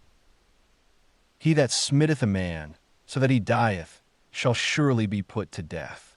And if a man lie not in wait, but God deliver him into his hand, then I will appoint thee a place whither he shall flee. And if a man come presumptuously upon his neighbor, to slay him with guile, thou shalt take him from mine altar, that he may die. And he that smitteth his father or his mother shall be surely put to death. And he that stealeth a man and selleth him, or if he be found in his hand, he shall surely be put to death. And he that curseth his father or his mother shall surely be put to death. And if men contend, and one smite the other with a stone, or with his fist, and he die not, but keep his bed, if he rise again, and walk abroad upon his staff, then shall he that smote him be quit. Only he shall pay for the loss of his time, and shall cause him to be thoroughly healed. And if a man smite his servant or his maid with a rod, and he die under his hand, he shall surely be punished. Notwithstanding, if he continue a day or two, he shall not be punished, for he is his money. And if men strive together, and hurt a woman with child, so that her fruit depart, and yet no harm follow, he shall be surely fined, according as the woman's husband shall lay upon him, and he shall pay as the judges determine. But if any harm follow, then thou shalt give life for life, eye for eye, tooth for tooth, hand for hand, foot for foot, burning for burning, wound for wound, stripe for stripe. And if a man smite the eye of his servant, or the eye of his maid, and destroy it, he shall let him go free for his eye's sake. And if he smite out his manservant's tooth, or his maidservant's tooth, he shall let him go free for his tooth's sake.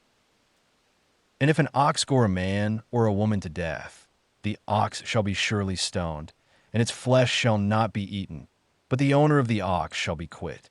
But if the ox was wont to gore in time past, and it hath been testified to its owner, and he hath not kept it in, but it hath killed a man or a woman, the ox shall be stoned, and its owner also shall be put to death. If there be laid on him a ransom, then he shall give for the redemption of his life whatsoever is laid upon him, whether it have gored a son, or have gored a daughter. According to this judgment shall it be done unto him. If the ox gore a manservant or a maidservant, there shall be given unto their master 30 shekels of silver, and the ox shall be stoned.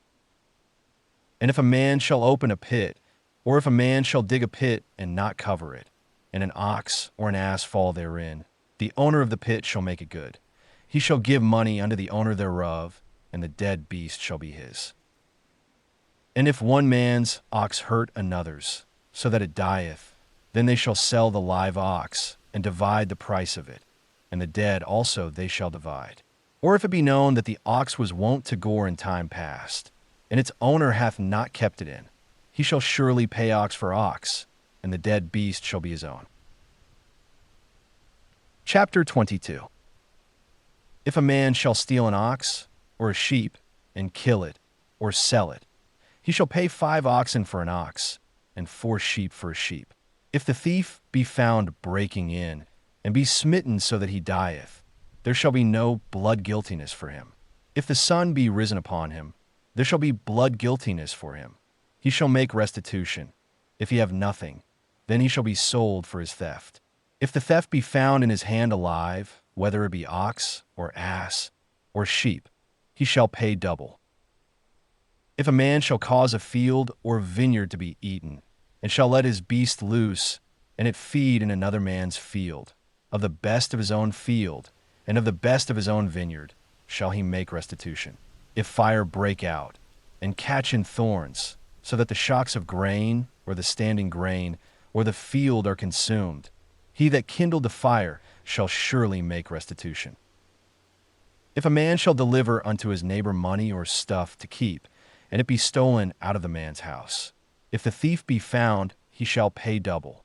If the thief be not found, then the master of the house shall come near unto God, to see whether he have not put his hand unto his neighbor's goods. For every matter of trespass, whether it be for ox, for ass, for sheep, for raiment, or for any manner of lost thing, whereof one saith, This is it, the cause of both parties shall come before God. He whom God shall condemn shall pay double unto his neighbor. If a man deliver unto his neighbor an ass, or an ox, or a sheep, or any beast to keep, and it die, or be hurt, or driven away, no man seeing it, the oath of Jehovah shall be between them both, whether he hath not put his hand unto his neighbor's goods, and the owner thereof shall accept it, and he shall not make restitution. But if it be stolen from him, he shall make restitution unto the owner thereof. If it be torn in pieces, let him bring it for witness. He shall not make good that which was torn. And if a man borrow aught of his neighbor, and it be hurt, or die, the owner thereof not being with it, he shall surely make restitution. If the owner thereof be with it, he shall not make it good. If it be a hired thing, it came for its hire. And if a man entice a virgin that is not betrothed, and lie with her, he shall surely pay a dowry for her to be his wife. If her father utterly refuse to give her unto him, he shall pay money according to the dowry of virgins. Thou shalt not suffer a sorceress to live. Whosoever lieth with a beast shall surely be put to death. He that sacrificeth unto any god, save unto Jehovah only, shall be utterly destroyed. And a sojourner shalt thou not wrong, neither shalt thou oppress him. For ye were sojourners in the land of Egypt. Ye shall not afflict any widow or fatherless child. If thou afflict them at all, and they cry at all unto me, I will surely hear their cry, and my wrath shall wax hot, and I will kill you with the sword, and your wives shall be widows, and your children fatherless. If thou lend money to any of my people with thee that is poor, thou shalt not be to him as a creditor, neither shall ye lay upon him interest. If thou at all take thy neighbor's garment to pledge, thou shalt restore it unto him before the sun goeth down. For that is his only covering, it is his garment for his skin, wherein shall he sleep. And it shall come to pass, when he crieth unto me, that I will hear, for I am gracious. Thou shalt not revile God, nor curse a ruler of thy people. Thou shalt not delay to offer of thy harvest, and of the outflow of thy presses. The firstborn of thy sons shalt thou give unto me. Likewise shalt thou do with thine oxen, and with thy sheep. 7 days it shall be with its dam. On the 8th day thou shalt give it me, and ye shall be holy men unto me. Therefore ye shall not eat any flesh that is torn of beasts in the field.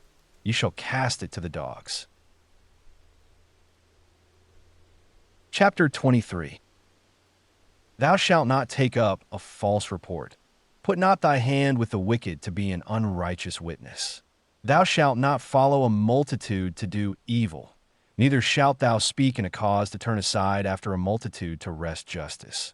Neither shalt thou favor a poor man in his cause. If thou meet thine enemy's ox or his ass going astray, thou shalt surely bring it back to him again. If thou see the ass of him that hatteth thee lying under his burden, thou shalt forbear to leave him. Thou shalt surely release it with him. Thou shalt not wrest the justice due to thy poor in his cause. Keep thee far from a false matter, and the innocent and righteous slay thou not, for I will not justify the wicked. And thou shalt take no bribe, for a bribe blindeth them that have sight, and perverteth the words of the righteous. And a sojourner shalt thou not oppress, for ye know the heart of a sojourner, seeing ye were sojourners in the land of Egypt. In 6 years thou shalt sow thy land, and shalt gather in the increase thereof. But the 7th year thou shalt let it rest and lie fallow, that the poor of thy people may eat, and what they leave the beast of the field shall eat. In like manner thou shalt deal with thy vineyard, and with thy olive yard. 6 days thou shalt do thy work, and on the 7th day thou shalt rest, that thine ox and thine ass may have rest, and the son of thy handmaid, and the sojourner, may be refreshed.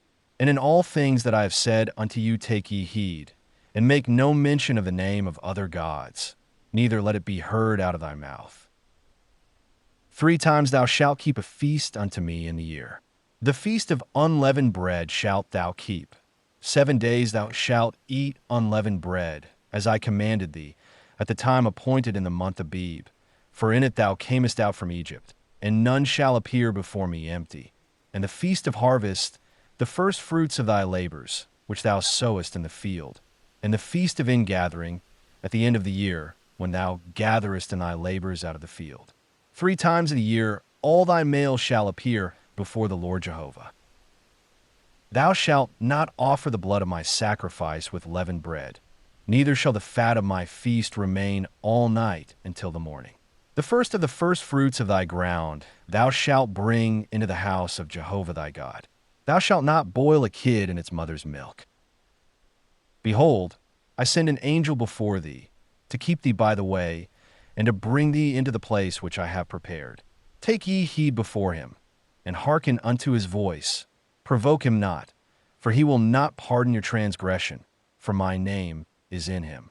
But if thou shalt indeed hearken unto his voice, and do all that I speak, then I will be an enemy unto thine enemies, and an adversary unto thine adversaries. For mine angel shall go before thee, and bring thee in unto the Amorite, and the Hittite, and the Perizzite, and the Canaanite, the Hivite, and the Jebusite, and I will cut them off. Thou shalt not bow down to their gods, nor serve them, nor do after their works. But thou shalt utterly overthrow them, and break in pieces their pillars. And ye shall serve Jehovah your God, and he will bless thy bread and thy water, and I will take sickness away from the midst of thee. There shall none cast her young, nor be barren in thy land. The number of thy days I will fulfill. I will send my terror before thee, and will discomfit all the people to whom thou shalt come. And I will make all thine enemies turn their backs unto thee. And I will send the hornet before thee, which shall drive out the Hivite, the Canaanite, and the Hittite from before thee.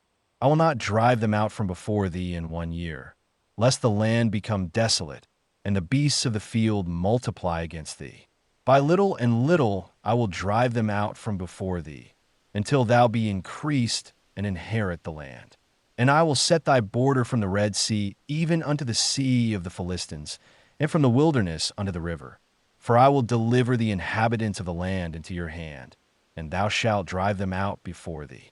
Thou shalt make no covenant with them, nor with their gods. They shall not dwell in thy land, lest they make thee sin against me. For if thou serve their gods, it will surely be a snare unto thee. Chapter 24. And he said unto Moses, Come up unto Jehovah, thou, and Aaron, Nadab, and Abihu, and 70 of the elders of Israel, and worship ye afar off. And Moses alone shall come near unto Jehovah, but they shall not come near, neither shall the people go up with him. And Moses came and told the people all the words of Jehovah, and all the ordinances. And all the people answered with one voice, and said, All the words which Jehovah hath spoken will we do. And Moses wrote all the words of Jehovah, and rose up early in the morning, and builded an altar unto the mount, and 12 pillars, according to the 12 tribes of Israel. And he sent young men of the children of Israel, who offered burnt offerings, and sacrificed peace offerings of oxen unto Jehovah. And Moses took half of the blood, and put it in basins, and half of the blood he sprinkled on the altar. And he took the book of the covenant, and read in the audience of the people. And they said, All that Jehovah hath spoken will we do, and be obedient. And Moses took the blood, and sprinkled it on the people, and said, Behold the blood of the covenant, which Jehovah hath made with you concerning all these words. Then went up Moses, and Aaron, Nadab, and Abihu, and 70 of the elders of Israel. And they saw the God of Israel. And there was under his feet as it were a paved work of sapphire stone, and as it were the very heaven for clearness. And upon the nobles of the children of Israel he laid not his hand. And they beheld God, and did eat and drink. And Jehovah said unto Moses, Come up to me into the mount, and be there. And I will give thee the tables of stone, and the law and the commandment, which I have written, that thou mayest teach them. And Moses rose up, and Joshua his minister. And Moses went up into the mount of God. And he said unto the elders, Tarry ye here for us, until we come again unto you. And, behold, Aaron and Hur are with you. Whosoever hath a cause, let him come near unto them. And Moses went up into the mount, and the cloud covered the mount.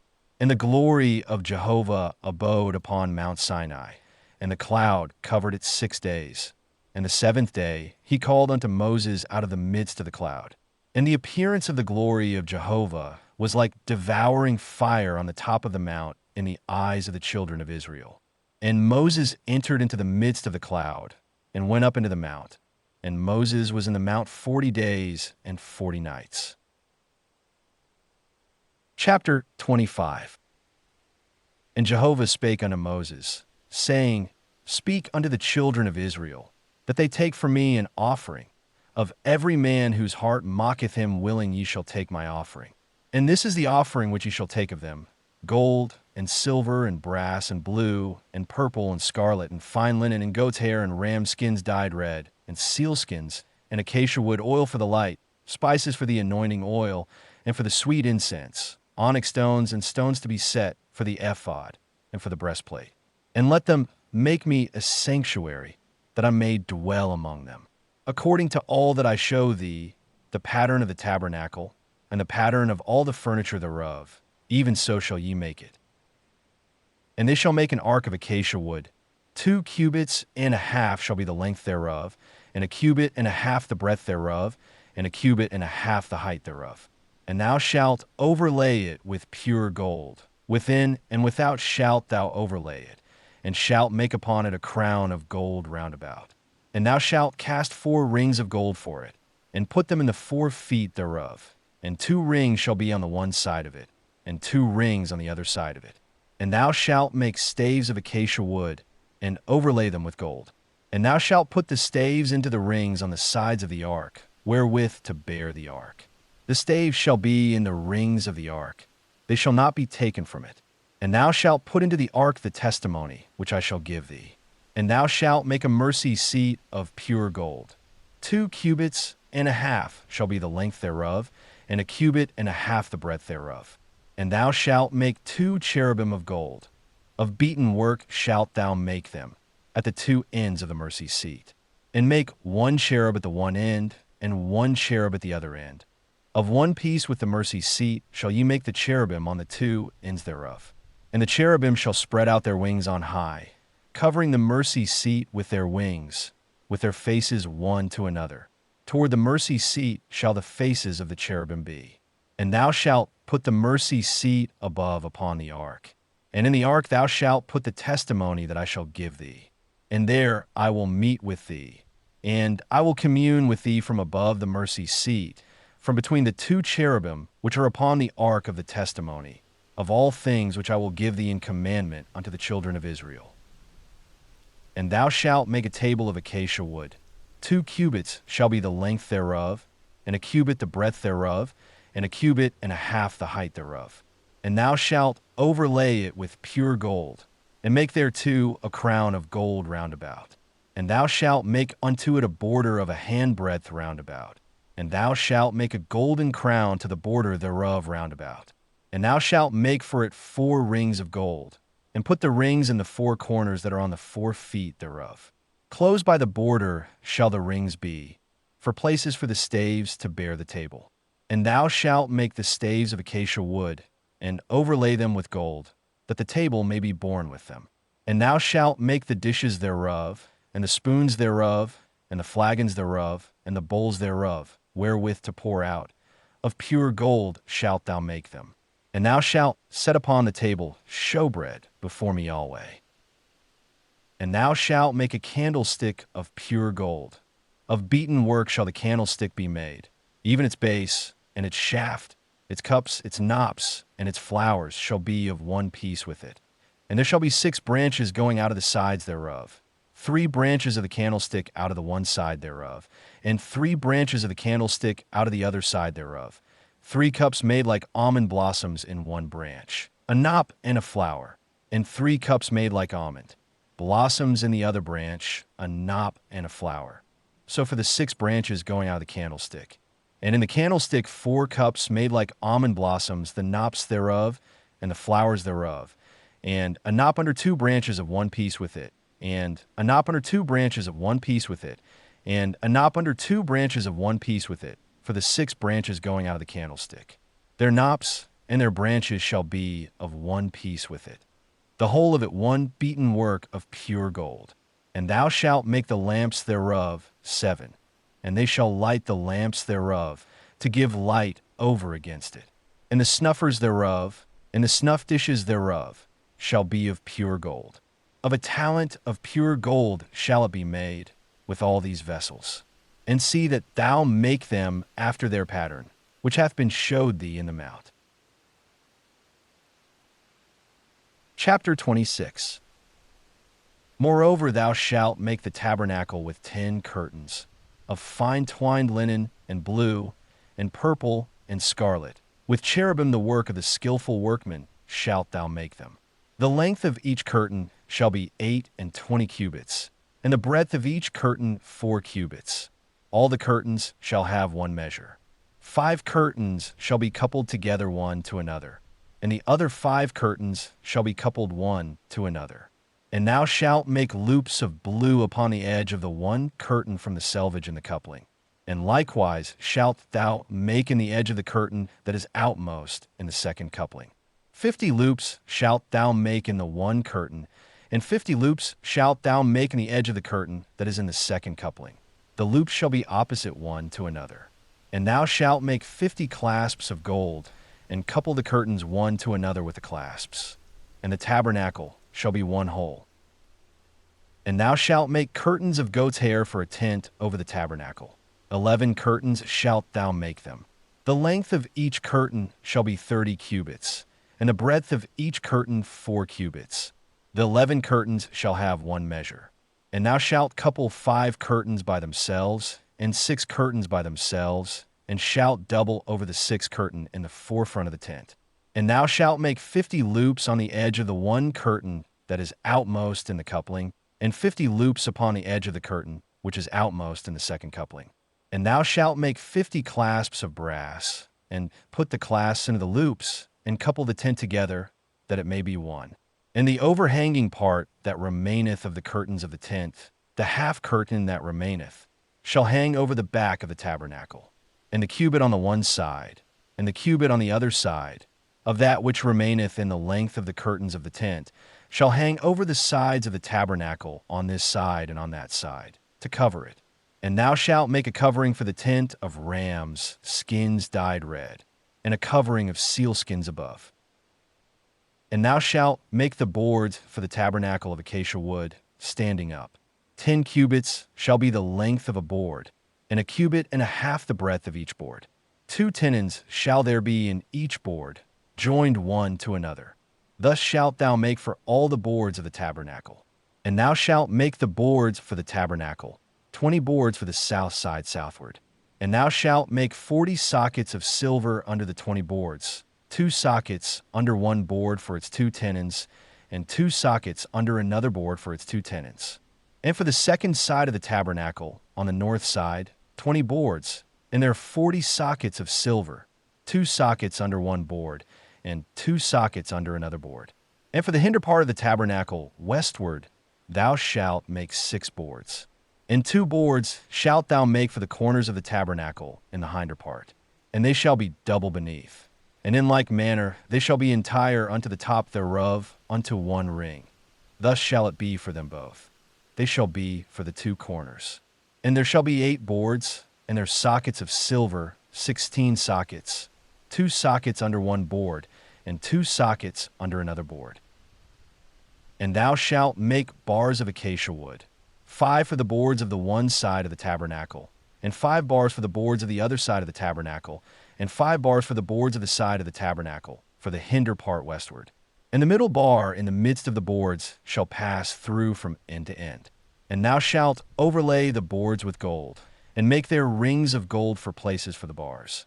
And thou shalt overlay the bars with gold. And thou shalt rear up the tabernacle according to the fashion thereof, which hath been showed thee in the mount. And thou shalt make a veil of blue, and purple, and scarlet, and fine twined linen. With cherubim the work of the skillful workman shall it be made. And thou shalt hang it upon 4 pillars of acacia overlaid with gold. Their hooks shall be of gold, upon 4 sockets of silver.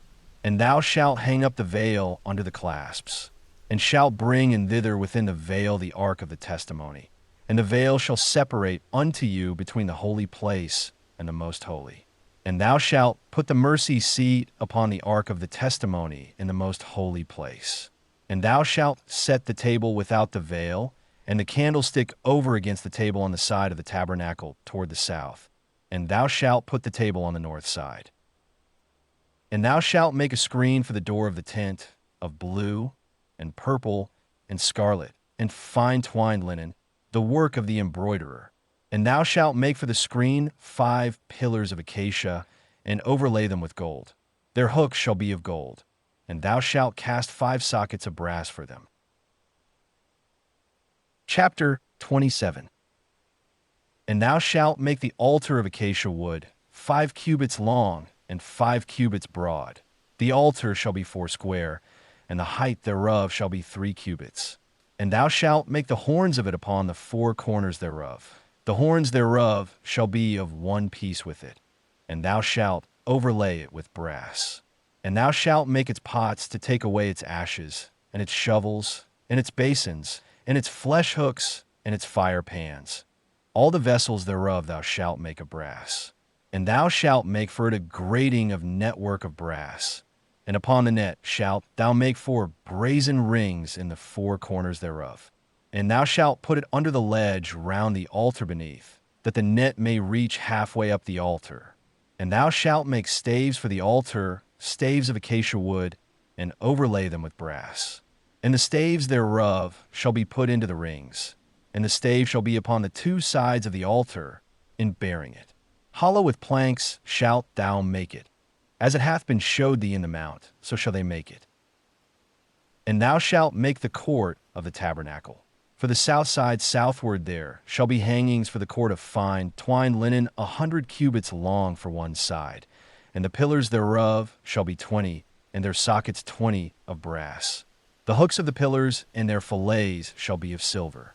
And likewise for the north side in length there shall be hangings 100 cubits long, and the pillars thereof 20, and their sockets 20 of brass. The hooks of the pillars and their fillets of silver.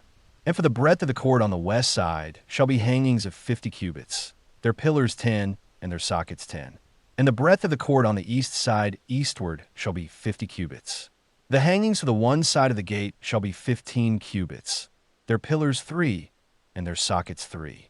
And for the other side shall be hangings of 15 cubits, their pillars 3, and their sockets 3. And for the gate of the court shall be a screen of 20 cubits, of blue, and purple, and scarlet, and fine twined linen, the work of the embroiderer, their pillars 4, and their sockets 4. All the pillars of the court round about shall be filleted with silver, their hooks of silver, and their sockets of brass. The length of the court shall be 100 cubits, and the breadth 50 everywhere, and the height 5 cubits, of fine twined linen, and their sockets of brass. All the instruments of the tabernacle, and all the service thereof, and all the pins thereof, and all the pins of the court, shall be of brass. And thou shalt command the children of Israel, that they bring unto thee pure olive oil beaten for the light, to cause a lamp to burn continually. In the tent of meeting, without the veil which is before the testimony, Aaron and his sons shall keep it in order from evening to morning before Jehovah. It shall be a statute forever throughout their generations on the behalf of the children of Israel. Chapter 28. And bring thou near unto thee Aaron thy brother, and his sons with him, from among the children of Israel, that he may minister unto me in the priest's office, even Aaron, Nadab, and Abihu, Eleazar, and Ithamar, Aaron's sons. And thou shalt make holy garments for Aaron thy brother, for glory and for beauty. And thou shalt speak unto all that are wise-hearted, whom I have filled with the spirit of wisdom, that they make Aaron's garments to sanctify him, that he may minister unto me in the priest's office. And these are the garments which they shall make: a breastplate, and an ephod, and a robe, and a coat of checkerwork, a mitre, and a girdle. And they shall make holy garments for Aaron thy brother, and his sons, that he may minister unto me in the priest's office. And they shall take the gold, and the blue, and the purple, and the scarlet, and the fine linen. And they shall make the ephod of gold, of blue, and purple, scarlet, and fine twined linen, the work of the skillful workman.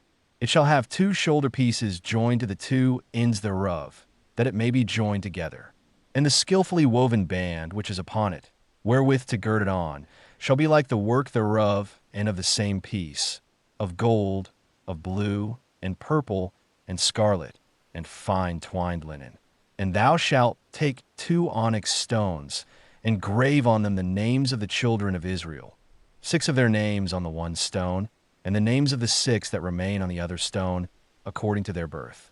With the work of an engraver in stone, like the engravings of signet, shalt thou engrave the 2 stones, according to the names of the children of Israel. Thou shalt make them to be enclosed in settings of gold. And thou shalt put the 2 stones upon the shoulder pieces of the ephod, to be stones of memorial for the children of Israel. And Aaron shall bear their names before Jehovah upon his 2 shoulders for a memorial. And thou shalt make settings of gold, and 2 chains of pure gold. Like cords shalt thou make them, of wreathen work. And thou shalt put the wreathen chains on the settings. And thou shalt make a breastplate of judgment, the work of the skillful workman. Like the work of the ephod thou shalt make it, of gold, of blue, and purple, and scarlet, and fine twined linen shalt thou make it. 4 square it shall be, and double. A span shall be the length thereof, and a span the breadth thereof. And thou shalt set in its settings of stones, for rows of stones. A row of sardius, topaz, and carbuncle shall be the first row, and the second row an emerald, a sapphire, and a diamond, and the third row a jacinth, an agate, and an amethyst, and the fourth row a beryl, and an onyx, and a jasper. They shall be enclosed in gold in their settings. And the stone shall be according to the names of the children of Israel, 12, according to their names. Like the engravings of a signet, every one according to his name, they shall be for the 12 tribes. And thou shalt make upon the breastplate chains like cords, of wreathen work of pure gold. And thou shalt make upon the breastplate 2 rings of gold, and shalt put the 2 rings on the 2 ends of the breastplate. And thou shalt put the 2 wreathen chains of gold in the 2 rings at the ends of the breastplate. And the other 2 ends of the 2 wreathen chains thou shalt put on the 2 settings, and put them on the shoulder pieces of the ephod in the forepart thereof. And thou shalt make 2 rings of gold, and thou shalt put them upon the 2 ends of the breastplate, upon the edge thereof, which is toward the side of the ephod inward. And thou shalt make 2 rings of gold, and shalt put them on the 2 shoulder pieces of the ephod underneath, in the forepart thereof, close by the coupling thereof, above the skillfully woven band of the ephod. And they shall bind the breastplate by the rings thereof unto the rings of the ephod with a lace of blue, that it may be upon the skillfully woven band of the ephod, and that the breastplate be not loosed from the ephod. And Aaron shall bear the names of the children of Israel in the breastplate of judgment upon his heart, when he goeth in unto the holy place, for memorial before Jehovah continually. And thou shalt put in the breastplate of judgment the Urim and the Thummim, and they shall be upon Aaron's heart, when he goeth in before Jehovah. And Aaron shall bear the judgment of the children of Israel upon his heart, before Jehovah continually. And thou shalt make the robe of the ephod all of blue, and it shall have a hole for the head in the midst thereof. It shall have a binding of woven work round about the whole of it, as it were the whole of a coat of mail, that it be not rent. And upon the skirts of it thou shalt make pomegranates of blue, and of purple, and of scarlet, round about the skirts thereof, and bells of gold between them round about. A golden bell and a pomegranate, a golden bell and a pomegranate, upon the skirts of the robe round about. And it shall be upon Aaron to minister. And the sound thereof shall be heard when he goeth in unto the holy place before Jehovah, and when he cometh out, that he die not. And thou shalt make a plate of pure gold, and grave upon it, like the engravings of a signet, holy to Jehovah. And thou shalt put it on a lace of blue, and it shall be upon the mitre. Upon the forefront of the mitre it shall be. And it shall be upon Aaron's forehead, and Aaron shall bear the iniquity of the holy things, which the children of Israel shall hallow in all their holy gifts. And it shall be always upon his forehead, that they may be accepted before Jehovah. And thou shalt weave the coat in checker work of fine linen, and thou shalt make a mitre of fine linen, and thou shalt make a girdle, the work of the embroiderer. And for Aaron's sons thou shalt make coats, and thou shalt make for them girdles, and head tires shalt thou make for them, for glory and for beauty. And thou shalt put them upon Aaron thy brother, and upon his sons with him, and shalt anoint them, and consecrate them, and sanctify them, that they may minister unto me in the priest's office. And thou shalt make them linen breeches to cover the flesh of their nakedness. From the loins even unto the thighs they shall reach. And they shall be upon Aaron and upon his sons, when they go in unto the tent of meeting, or when they come near unto the altar to minister in the holy place. that they bear not iniquity and die. It shall be a statute forever unto him and unto his seed after him. Chapter 29. And this is the thing that thou shalt do unto them to hallow them, to minister unto me in the priest's office. Take 1 young bullock and 2 rams without blemish, and unleavened bread, and cakes unleavened mingled with oil, and wafers unleavened anointed with oil. Of fine wheaten flour shalt thou make them. And thou shalt put them into 1 basket, and bring them in the basket with the bullock and the 2 rams. And Aaron and his sons thou shalt bring unto the door of the tent of meeting, and shalt wash them with water. And thou shalt take the garments, and put upon Aaron the coat, and the robe of the ephod, and the breastplate, and gird him with the skillfully woven band of the ephod. And thou shalt set the mitre upon his head, and put the holy crown upon the mitre. Then shalt thou take the anointing oil, and pour it upon his head, and anoint him. And thou shalt bring his sons, and put coats upon them. And thou shalt gird them with girdles, Aaron and his sons, and bind head tires on them. And they shall have the priesthood by a perpetual statute. And thou shalt consecrate Aaron and his sons. And thou shalt bring the bullock before the tent of meeting. And Aaron and his sons shall lay their hands upon the head of the bullock. And thou shalt kill the bullock before Jehovah at the door of the tent of meeting. And thou shalt take of the blood of the bullock, and put upon the horns of the altar with thy finger. And thou shalt pour out all the blood at the base of the altar. And thou shalt take all the fat that covereth the inwards, and the caul upon the liver, and the 2 kidneys, and the fat that is upon them, and burn them upon the altar. But the flesh of the bullock, and its skin, and its dung, shalt thou burn with fire without the camp. It is a sin offering. Thou shalt also take the 1 ram, and Aaron and his sons shall lay their hands upon the head of the ram. And thou shalt slay the ram, and thou shalt take its blood, and sprinkle it round about upon the altar. And thou shalt cut the ram into its pieces, and wash its inwards, and its legs, and put them with its pieces, and with its head. And thou shalt burn the whole ram upon the altar. It is a burnt offering unto Jehovah. It is a sweet savor, an offering made by fire unto Jehovah. And thou shalt take the other ram, and Aaron and his sons shall lay their hands upon the head of the ram.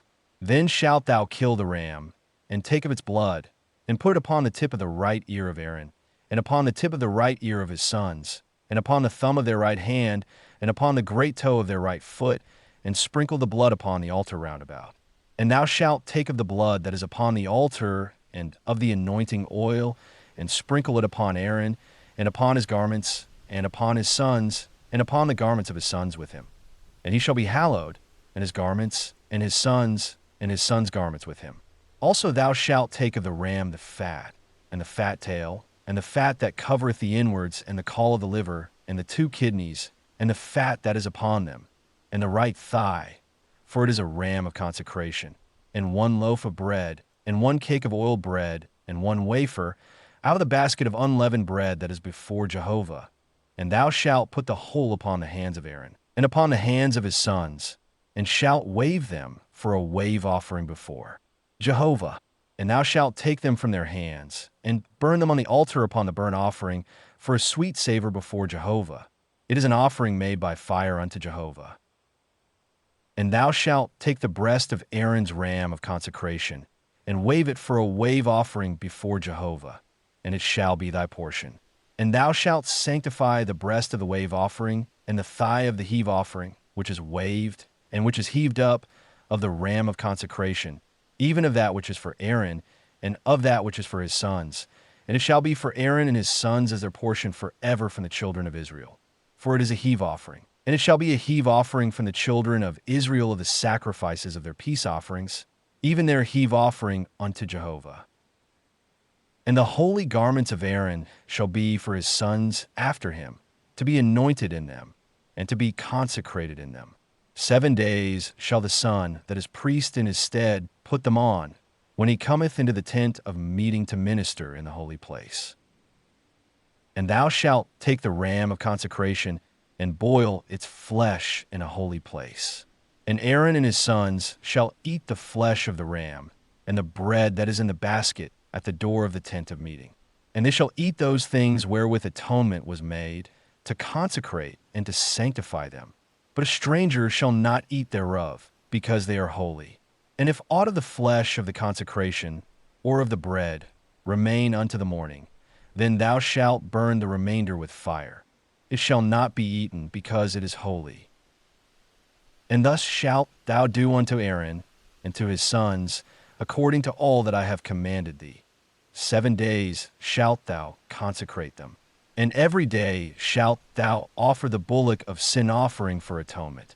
And thou shalt cleanse the altar when thou makest atonement for it, and thou shalt anoint it to sanctify it. 7 days thou shalt make atonement for the altar and sanctify it. And the altar shall be most holy. Whatsoever toucheth the altar shall be holy. Now this is that which thou shalt offer upon the altar, 2 lambs a year old day by day continually. The one lamb thou shalt offer in the morning, and the other lamb thou shalt offer at even. And with the one lamb 1/10 part of an ephah of fine flour mingled with the 4th part of a hin of beaten oil, and the 4th part of the hin of wine for a drink offering. And the other lamb thou shalt offer at even, and shalt do thereto according to the meal offering of the morning, and according to the drink offering thereof, for a sweet savor, an offering made by fire unto Jehovah. It shall be a continual burnt offering throughout your generations at the door of the tent of meeting before Jehovah, where I will meet with you, to speak there unto thee. And there I will meet with the children of Israel, and the tent shall be sanctified by my glory. And I will sanctify the tent of meeting and the altar. Aaron also and his sons will I sanctify, to minister to me in the priest's office. And I will dwell among the children of Israel, and will be their God. And they shall know that I am Jehovah their God, that brought them forth out of the land of Egypt, that I might dwell among them. I am Jehovah their God. Chapter 30. And thou shalt make an altar to burn incense upon. Of acacia wood shalt thou make it. A cubit shall be the length thereof, and a cubit the breadth thereof, for square shall it be. And 2 cubits shall be the height thereof. The horns thereof shall be of one piece with it. And thou shalt overlay it with pure gold, the top thereof, and the sides thereof round about, and the horns thereof. And thou shalt make unto it a crown of gold round about. And 2 golden rings shalt thou make for it under the crown thereof. Upon the 2 ribs thereof, upon the 2 sides of it shalt thou make them. And they shall be for places for staves wherewith to bear it. And thou shalt make the staves of acacia wood, and overlay them with gold. And thou shalt put it before the veil that is by the ark of the testimony, before the mercy seat that is over the testimony, where I will meet with thee. And Aaron shall burn thereon incense of sweet spices. Every morning, when he dresseth the lamps, he shall burn it. And when Aaron lighteth the lamps at even, he shall burn it, a perpetual incense before Jehovah throughout your generations. Ye shall offer no strange incense thereon, nor burnt offering, nor meal offering, and ye shall pour no drink offering thereon. And Aaron shall make atonement upon the horns of it once in the year.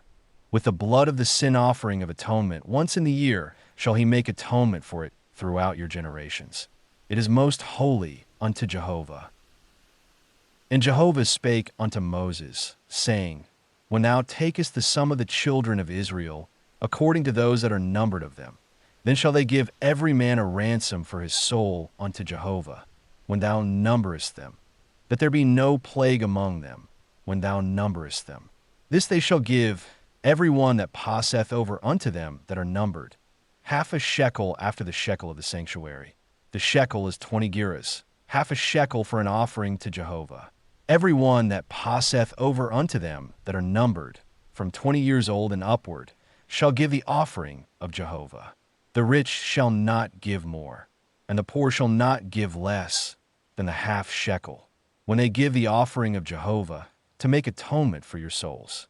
And thou shalt take the atonement money from the children of Israel, and shalt appoint it for the service of the tent of meeting, that it may be a memorial for the children of Israel before Jehovah, to make atonement for your souls. And Jehovah spake unto Moses, saying, Thou shalt also make a laver of brass, and the base thereof of brass, whereat to wash. And thou shalt put it between the tent of meeting and the altar, and thou shalt put water therein. And Aaron and his sons shall wash their hands and their feet thereat. When they go into the tent of meeting, they shall wash with water, that they die not. But when they come near to the altar to minister, to burn an offering made by fire unto Jehovah, so they shall wash their hands and their feet, that they die not.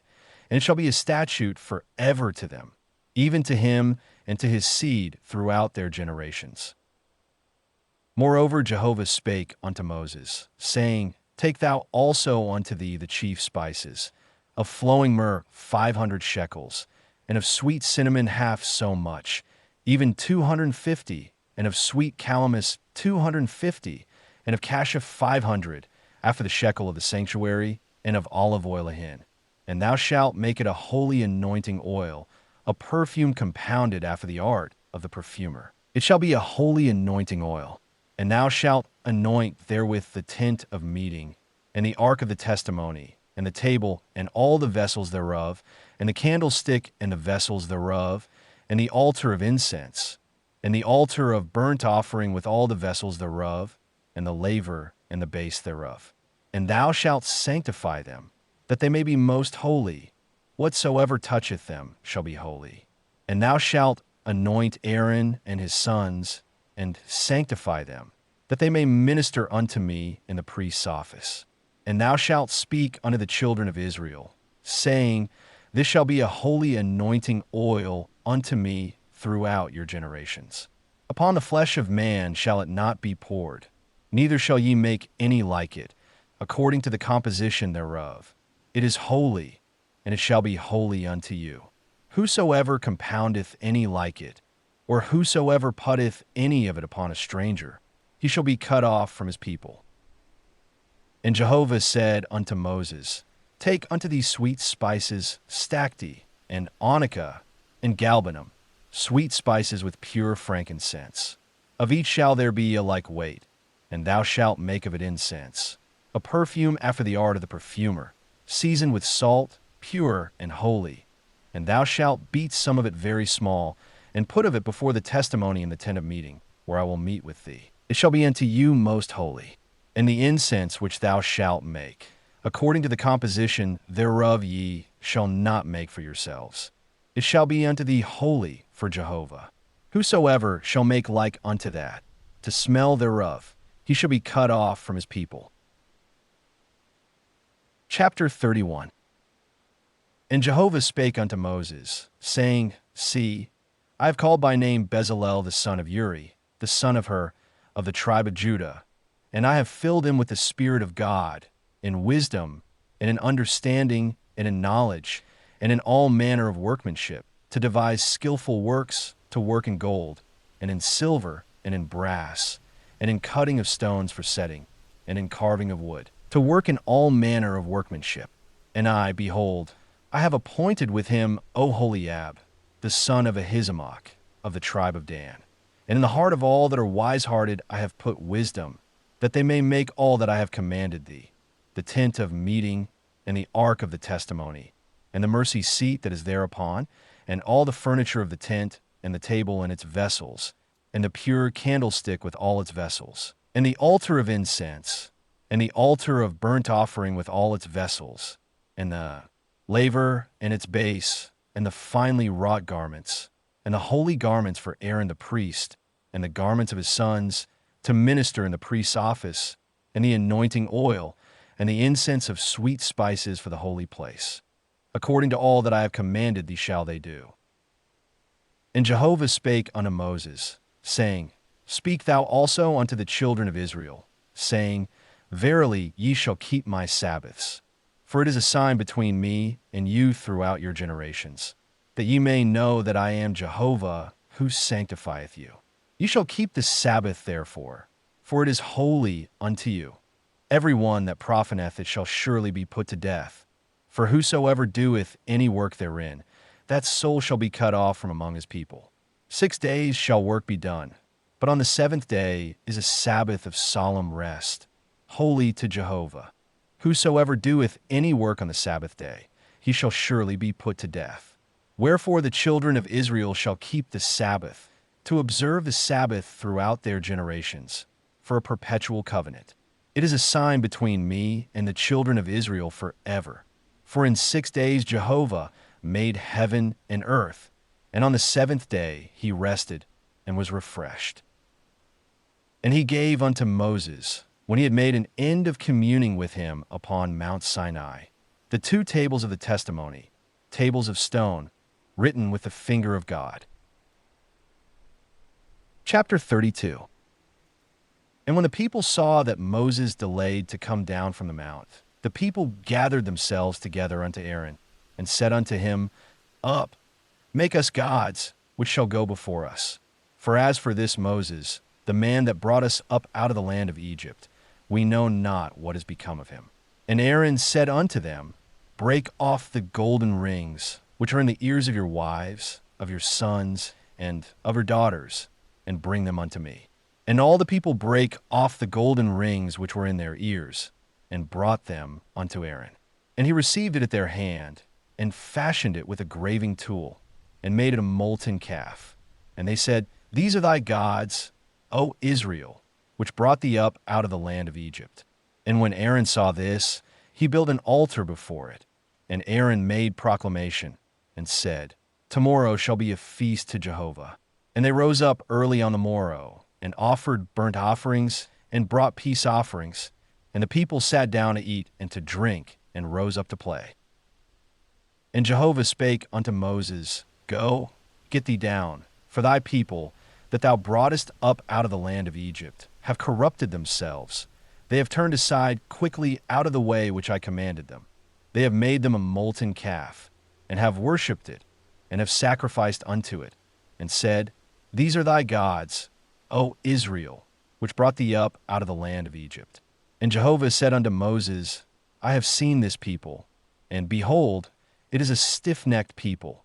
Now therefore let me alone, that my wrath may wax hot against them, and that I may consume them, and I will make of thee a great nation. And Moses besought Jehovah his God, and said, Jehovah, why doth thy wrath wax hot against thy people, that thou hast brought forth out of the land of Egypt with great power and with a mighty hand? Wherefore should the Egyptians speak, saying, For evil did he bring them forth, to slay them in the mountains, and to consume them from the face of the earth? Turn from thy fierce wrath, and repent of this evil against thy people. Remember Abraham, Isaac, and Israel, thy servants, to whom thou swarest by thine own self, and saidst unto them, I will multiply your seed as the stars of heaven, and all this land that I have spoken of will I give unto your seed, and they shall inherit it forever. And Jehovah repented of the evil, which he said he would do unto his people. And Moses turned, and went down from the mount, with the 2 tables of the testimony in his hand, tables that were written on both their sides. On the one side, and on the other were they written. And the tables were the work of God, and the writing was the writing of God, graven upon the tables. And when Joshua heard the noise of the people as they shouted, he said unto Moses, There is a noise of war in the camp. And he said, It is not the voice of them that shout for mastery, neither is it the voice of them that cry for being overcome, but the noise of them that sing do I hear. And it came to pass, as soon as he came nigh unto the camp, that he saw the calf and the dancing. And Moses' anger waxed hot, and he cast the tables out of his hands, and brake them beneath the mount. And he took the calf which they had made, and burnt it with fire, and ground it to powder, and strewed it upon the water, and made the children of Israel drink of it. And Moses said unto Aaron, What did this people unto thee, that thou hast brought a great sin upon them? And Aaron said, Let not the anger of my Lord wax hot. Thou knowest the people, that they are set on evil. For they said unto me, Make us gods, which shall go before us. For as for this Moses, the man that brought us up out of the land of Egypt, we know not what is become of him. And I said unto them, Whosoever hath any gold, let them break it off. So they gave it me, and I cast it into the fire, and there came out this calf. And when Moses saw that the people were broken loose, for Aaron had let them loose for a derision among their enemies. Then Moses stood in the gate of the camp, and said, Whoso is on Jehovah's side, let him come unto me. And all the sons of Levi gathered themselves together unto him. And he said unto them, Thus saith Jehovah, the God of Israel, Put ye every man his sword upon his thigh, and go to and fro from gate to gate throughout the camp, and slay every man his brother, and every man his companion, and every man his neighbor. And the sons of Levi did according to the word of Moses. And there fell of the people that day about 3,000 men. And Moses said, Consecrate yourselves today to Jehovah. Every man against his son and against his brother, that he may bestow upon you a blessing this day. And it came to pass on the morrow that Moses said unto the people, Ye have sinned a great sin, and now I will go up unto Jehovah. Peradventure I shall make atonement for your sin. And Moses returned unto Jehovah, and said, Oh, this people have sinned a great sin, and have made them gods of gold. Yet now, if thou wilt forgive their sin, and if not, blot me, I pray thee, out of thy book which thou hast written. And Jehovah said unto Moses, Whosoever hath sinned against me, him will I blot out of my book. And now go, lead the people unto the place of which I have spoken unto thee. Behold, mine angel shall go before thee. Nevertheless in the day when I will visit their sin upon them. And Jehovah smote the people, because they made the calf which Aaron made. Chapter 33. And Jehovah spake unto Moses, Depart, go up hence, thou, and the people that thou hast brought up out of the land of Egypt, unto the land of which I swear unto Abraham, to Isaac, and to Jacob, saying, Unto thy seed will I give it.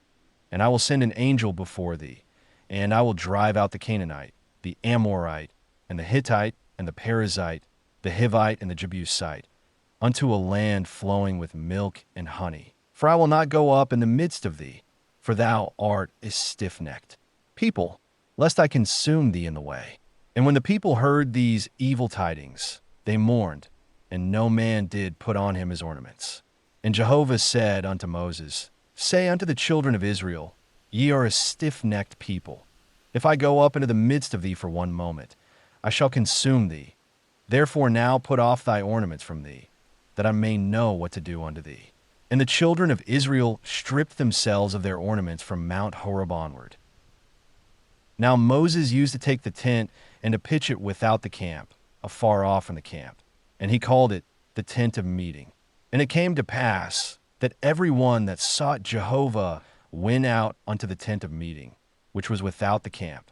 And it came to pass, when Moses went out unto the tent, that all the people rose up and stood, every man at his tent door, and looked after Moses, until he was gone into the tent.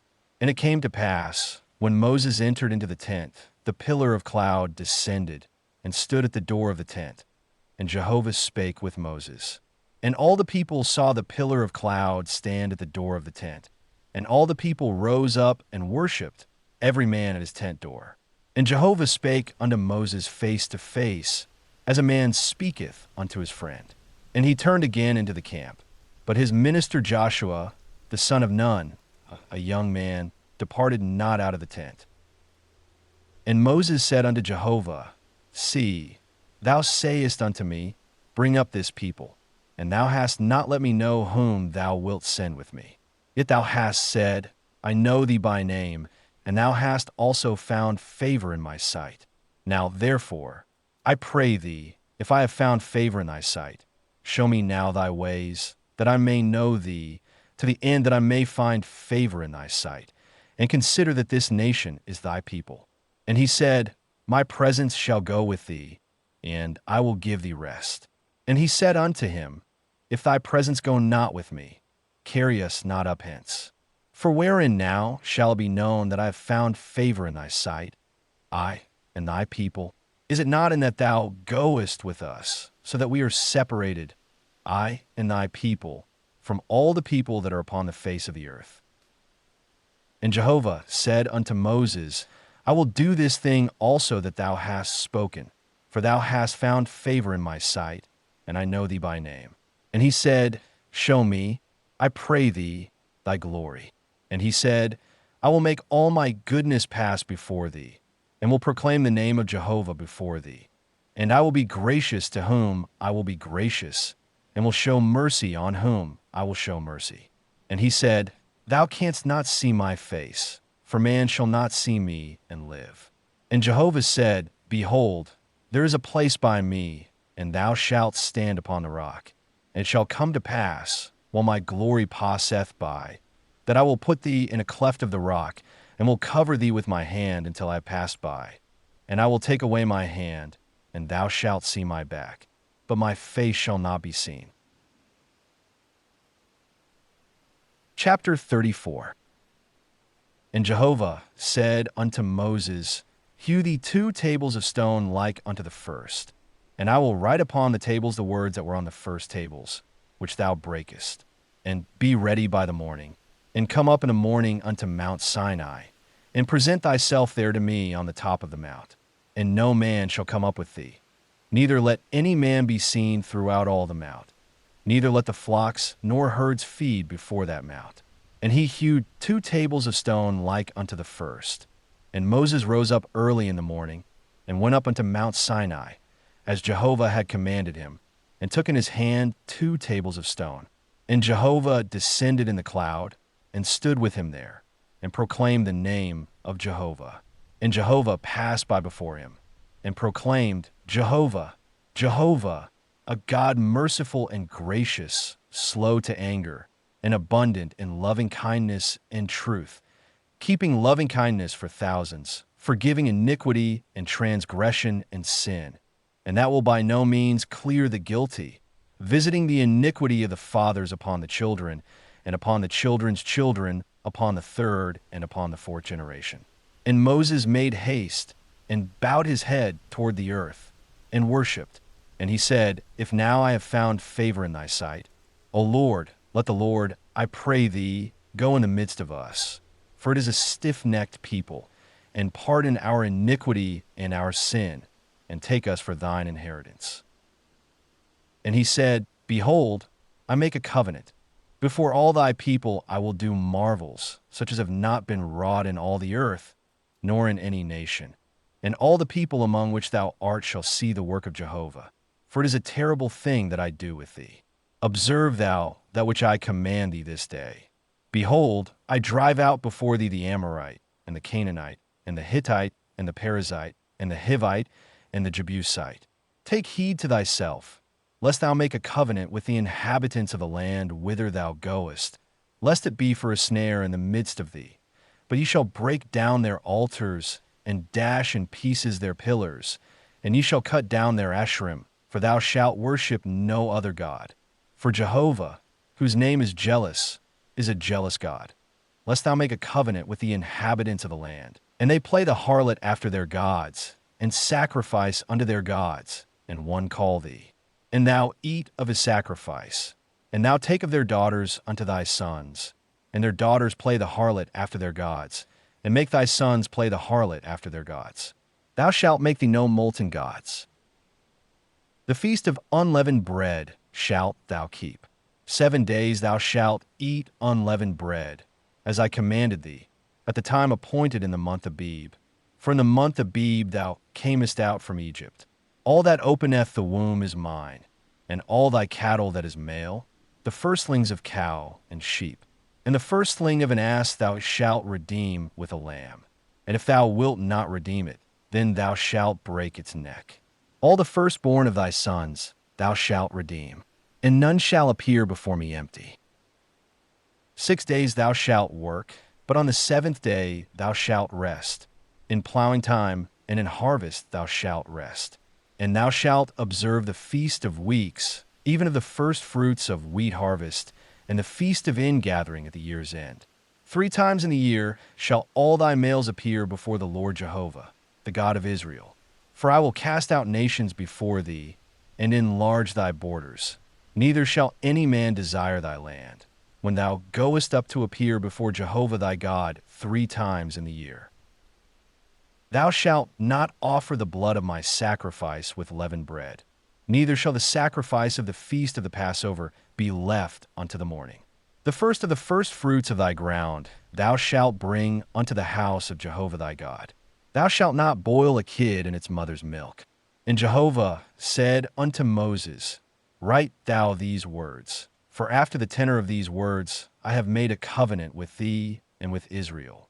And he was there with Jehovah 40 days and 40 nights. He did neither eat bread nor drink water. And he wrote upon the tables the words of the covenant, the 10 commandments. And it came to pass, when Moses came down from Mount Sinai with the 2 tables of the testimony in Moses' hand, when he came down from the mount, that Moses knew not that the skin of his face shone by reason of his speaking with him. And when Aaron and all the children of Israel saw Moses, behold, the skin of his face shone, and they were afraid to come nigh him. And Moses called unto them, and Aaron and all the rulers of the congregation returned unto him. And Moses spake to them.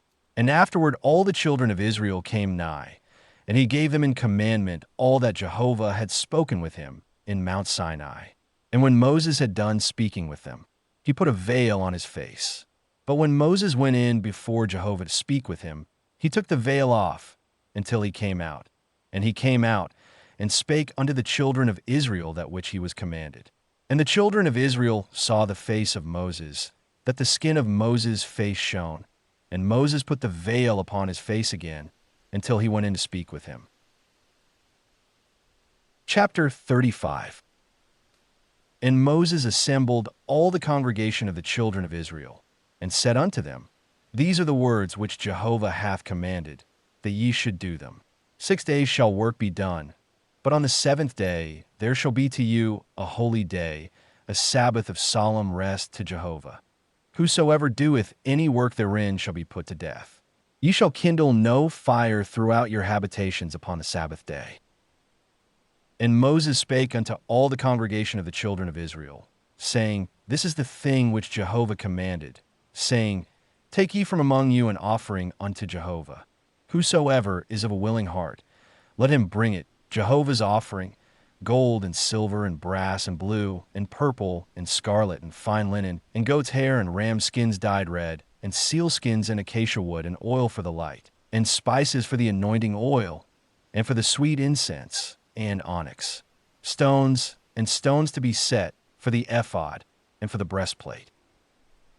And let every wise-hearted man among you come, and make all that Jehovah hath commanded, the tabernacle, its tent, and its covering, its clasps, and its boards, its bars, its pillars, and its sockets, the ark and the staves thereof, the mercy seat, and the veil of the screen, the table, and its staves, and all its vessels, and the showbread, the candlestick also for the light, and its vessels, and its lamps, and the oil for the light, and the altar of incense, and its staves, and the anointing, oil, and the sweet incense, and the screen for the door at the door of the tabernacle, the altar of burnt offering with its grating of brass, its staves and all its vessels, the laver and its base, the hangings of the court, the pillars thereof, and their sockets, and the screen for the gate of the court, the pins of the tabernacle, and the pins of the court, and their cords, the finely wrought garments, for ministering in the holy place, the holy garments for Aaron the priest,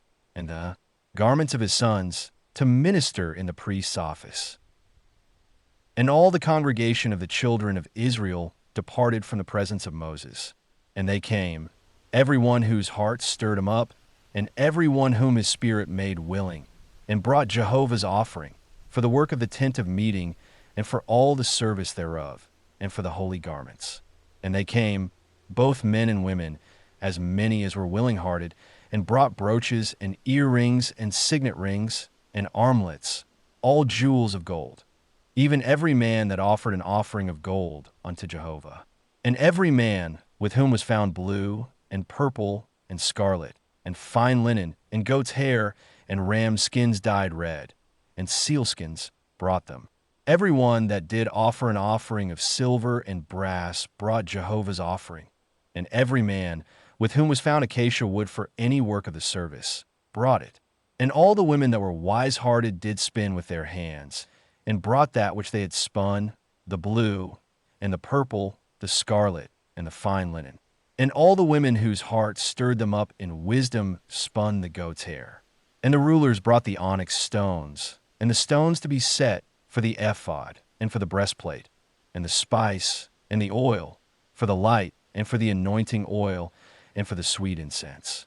The children of Israel brought a free will offering unto Jehovah, every man and woman, whose heart made them willing to bring for all the work, which Jehovah had commanded to be made by Moses.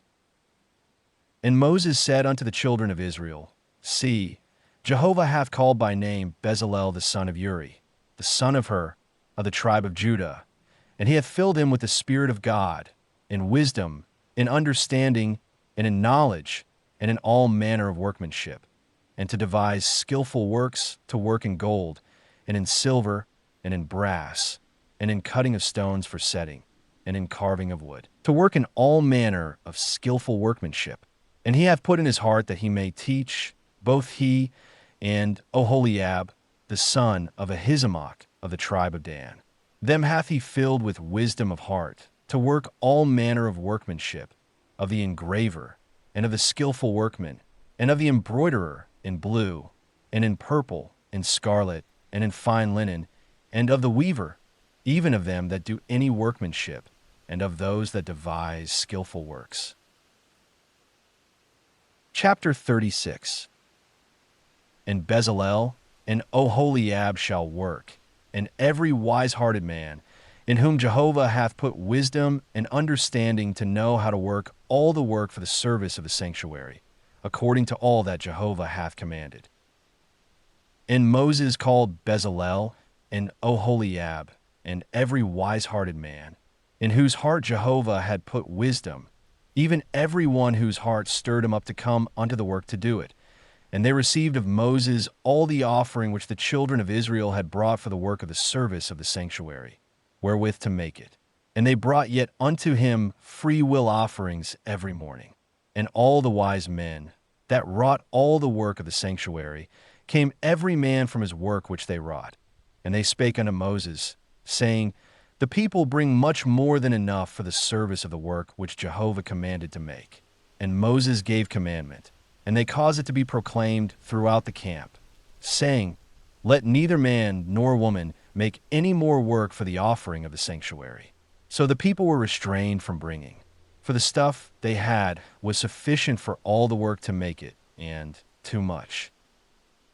And all the wise-hearted men among them that wrought the work made the tabernacle with 10 curtains, of fine twined linen, and blue, and purple, and scarlet, with cherubim. The work of the skillful workman, Bezalel made them. The length of each curtain was 28 cubits, and the breadth of each curtain 4 cubits. All the curtains had one measure. And he coupled 5 curtains one to another, and the other 5 curtains he coupled one to another. And he made loops of blue upon the edge of the one curtain from the selvage in the coupling. Likewise he made in the edge of the curtain that was outmost in the second coupling. 50 loops made he in the one curtain, and 50 loops made he in the edge of the curtain that was in the second coupling. The loops were opposite one to another. And he made 50 clasps of gold, and coupled the curtains one to another with the clasps. So the tabernacle was one. And he made curtains of goat's hair for a tent over the tabernacle. 11 curtains he made them. The length of each curtain was 30 cubits, and 4 cubits the breadth of each curtain. The 11 curtains had one measure. And he coupled 5 curtains by themselves, and 6 curtains by themselves. And he made 50 loops on the edge of the curtain that was outmost in the coupling, and 50 loops made he upon the edge of the curtain, which was outmost in the second coupling. And he made 50 clasps of brass to couple the tent together, that it might be one. And he made a covering for the tent of rams' skins dyed red, and a covering of sealskins above. And he made the boards for the tabernacle, of acacia wood, standing up. 10 cubits was the length of a board, and a cubit and a half the breadth of each board. Each board had 2 tenons, joined one to another. Thus did he make for all the boards of the tabernacle. And he made the boards for the tabernacle, 20 boards for the south side southward. And he made 40 sockets of silver under the 20 boards, 2 sockets under one board for its 2 tenons, and 2 sockets under another board for its 2 tenons. And for the second side of the tabernacle, on the north side, he made 20 boards, and there are 40 sockets of silver, 2 sockets under one board, and 2 sockets under another board.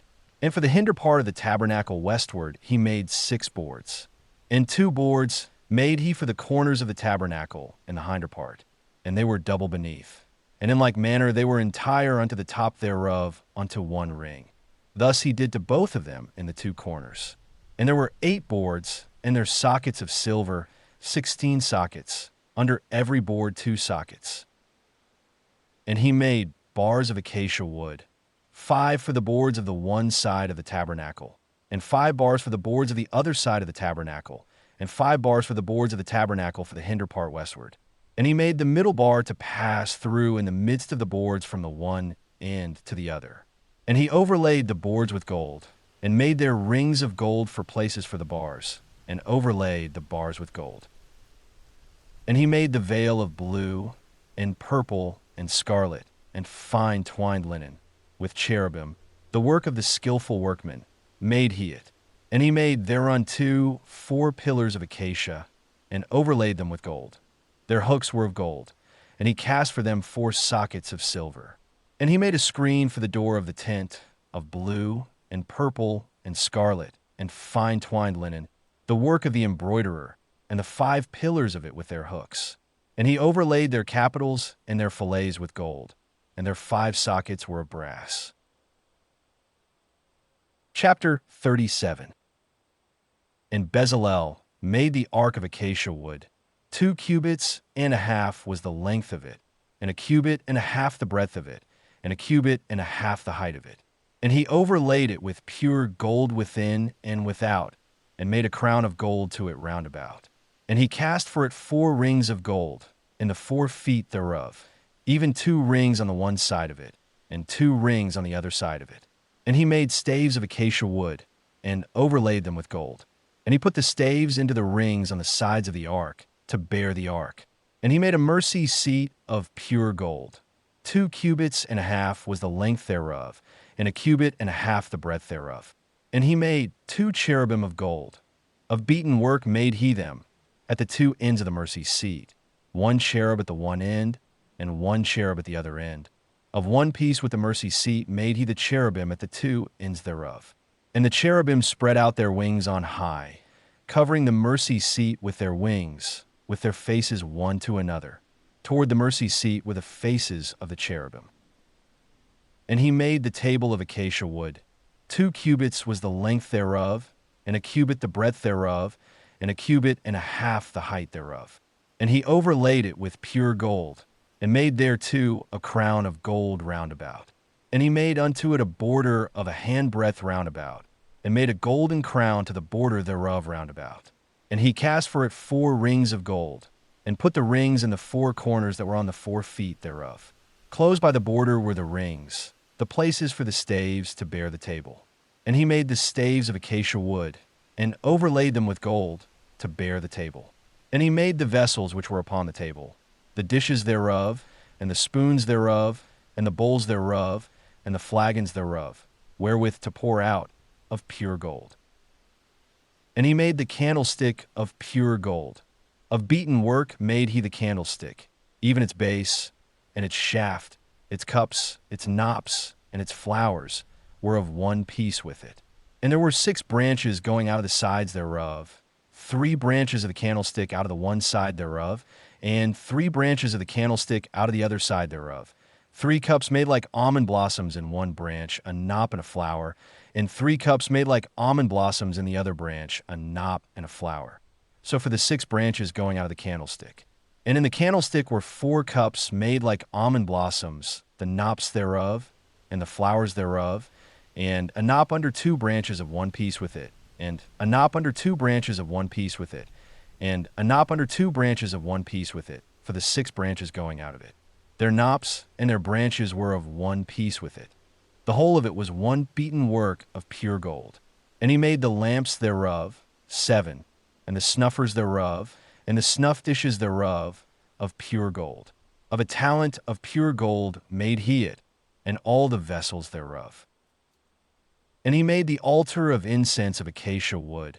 A cubit was the length thereof, and a cubit the breadth thereof, foursquare, and 2 cubits was the height thereof.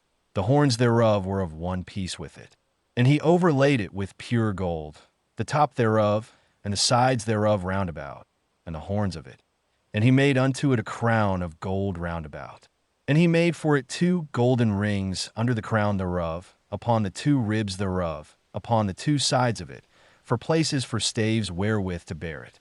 And he made the staves of acacia wood, and overlaid them with gold. And he made the holy anointing oil, and the pure incense of sweet spices, after the art of the perfumer. Chapter 38. And he made the altar of burnt offering of acacia wood. 5 cubits was the length thereof, and 5 cubits the breadth thereof, foursquare, and 3 cubits the height thereof. And he made the horns thereof upon the 4 corners of it. The horns thereof were of one piece with it, and he overlaid it with brass. And he made all the vessels of the altar, the pots, and the shovels, and the basins, the flesh hooks, and the fire pans. All the vessels thereof made he of brass. And he made for the altar a grating of network of brass, under the ledge round it beneath, reaching halfway up. And he cast 4 rings for the 4 ends of the grating of brass, to be places for the staves. And he made the staves of acacia wood, and overlaid them with brass. And he put the staves into the rings on the sides of the altar, wherewith to bear it. He made it hollow with planks. And he made the laver of brass, and the base thereof of brass, of the mirrors of the ministering women that ministered at the door of the tent of meeting. And he made the court. For the south side, southward, the hangings of the court were of fine twined linen, 100 cubits. Their pillars were 20, and their sockets 20 of brass. The hooks of the pillars and their fillets were of silver. And for the north side, 100 cubits, their pillars 20, and their sockets 20 of brass. The hooks of the pillars and their fillets of silver. And for the west side were hangings of 50 cubits, their pillars 10, and their sockets 10. The hooks of the pillars and their fillets of silver. And for the east side, eastward, 50 cubits. The hangings for the one side of the gate were 15 cubits, their pillars 3, and their sockets 3. And so for the other side, on this hand and that hand by the gate of the court were hangings of 15 cubits, their pillars 3, and their sockets 3. All the hangings of the court round about were of fine twined linen, and the sockets for the pillars were of brass. The hooks of the pillars and their fillets of silver, and the overlaying of their capitals of silver, and all the pillars of the court were filleted with silver. And the screen for the gate of the court was the work of the embroiderer, of blue and purple and scarlet and fine twined linen.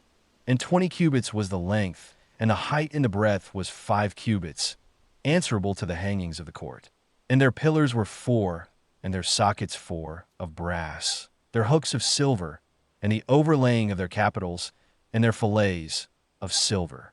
And all the pins of the tabernacle, and of the court round about, were of brass. This is the sum of the things for the tabernacle, even the tabernacle of the testimony, as they were counted, according to the commandment of Moses, for the service of the Levites, by the hand of Ithamar, the son of Aaron the priest, and Bezalel the son of Uri, the son of Hur, of the tribe of Judah, made all that Jehovah commanded Moses. And with him was Oholiab, the son of Ahisamach, of the tribe of Dan, an engraver, and a skillful workman, and an embroiderer in blue, and in purple, and in scarlet, and in fine linen. All the gold that was used for the work in all the work of the sanctuary, even the gold of the offering, was 29 talents, and 730 shekels, after the shekel of the sanctuary. And the silver of them that were numbered of the congregation was 100 talents, and 1,703 score and 15 shekels, after the shekel of the sanctuary. A beka a head, that is, half a shekel, after the shekel of the sanctuary, for every one that passed over to them that were numbered from 20 years old and upward, for 600,000 and 3,550 men. And the 100 talents of silver were for casting the sockets of the sanctuary, and the sockets of the veil, 100 sockets for the 100 talents, a talent for a socket. And of 1,775 shekels, he made hooks for the pillars, and overlaid their capitals, and made fillets for them. And the brass of the offering was 70 talents, and 2,400 shekels. And therewith he made the sockets to the door of the tent of meeting, and the brazen altar, and the brazen grating for it, and all the vessels of the altar, and the sockets of the court round about, and the sockets of the gate of the court, and all the pins of the tabernacle, and all the pins of the court round about. Chapter 39. And of the blue, and purple, and scarlet, they made finely wrought garments for ministering in the holy place, and made the holy garments for Aaron, as Jehovah commanded Moses. And he made the ephod of gold, blue, and purple, and scarlet, and fine twined linen. And they did beat the gold into thin plates, and cut it into wires, to work it in the blue, and in the purple, and in the scarlet, and in the fine linen, the work of the skillful workmen. They made shoulder pieces for it, joined together. At the two ends was it joined together. And the skillfully woven band that was upon it, wherewith to gird it on, was of the same piece, and like the work thereof, of gold, of blue, and purple, and scarlet, and fine twined linen, as Jehovah commanded Moses. And they wrought the onyx stones, enclosed in settings of gold, graven with the engravings of a signet, according to the names of the children of Israel. And he put them on the shoulder pieces of the ephod, to be stones of memorial for the children of Israel, as Jehovah commanded Moses. And he made the breastplate, the work of the skillful workman, like the work of the ephod, of gold, of blue, and purple, and scarlet, and fine twined linen. It was foursquare. They made the breastplate double. A span was the length thereof, and a span the breadth thereof, being double. And they set in it 4 rows of stones. A row of sardius, topaz, and carbuncle was the first row, and the second row, an emerald, a sapphire, and a diamond, and the third row, a jacinth, an agate, and an amethyst, and the fourth row, a beryl, an onyx, and a jasper. They were enclosed in enclosings of gold in their settings. And the stones were according to the names of the children of Israel, 12, according to their names, like the engravings of signet, every one according to his name, for the 12 tribes. And they made upon the breastplate chains like cords, of wreathen work of pure gold. And they made 2 settings of gold, and 2 gold rings, and put the 2 rings on the 2 ends of the breastplate. And they put the 2 wreathen chains of gold in the 2 rings at the ends of the breastplate. And the other 2 ends of the 2 wreathen chains they put on the 2 settings, and put them on the shoulder pieces of the ephod, in the forepart thereof. And they made 2 rings of gold, and put them upon the 2 ends of the breastplate, upon the edge thereof, which was toward the side of the ephod inward. And they made 2 rings of gold, and put them on the 2 shoulder pieces of the ephod underneath, in the forepart thereof, close by the coupling thereof, above the skillfully woven band of the ephod. And they did bind the breastplate by the rings thereof unto the rings of the ephod with a lace of blue, that it might be upon the skillfully woven band of the ephod, and that the breastplate might not be loosed from the ephod, as Jehovah commanded Moses. And he made the robe of the ephod of woven work, all of blue, and the whole of the robe in the midst thereof, as the whole of the coat of mail, with a binding round about the whole of it, that it should not be rent. And they made upon the skirts of the robe pomegranates of blue, and purple, and scarlet, and twined linen. And they made bells of pure gold, and put the bells between the pomegranates upon the skirts of the robe round about, between the pomegranates, a bell and a pomegranate, a bell and a pomegranate, upon the skirts of the robe round about, to minister in, as Jehovah commanded Moses.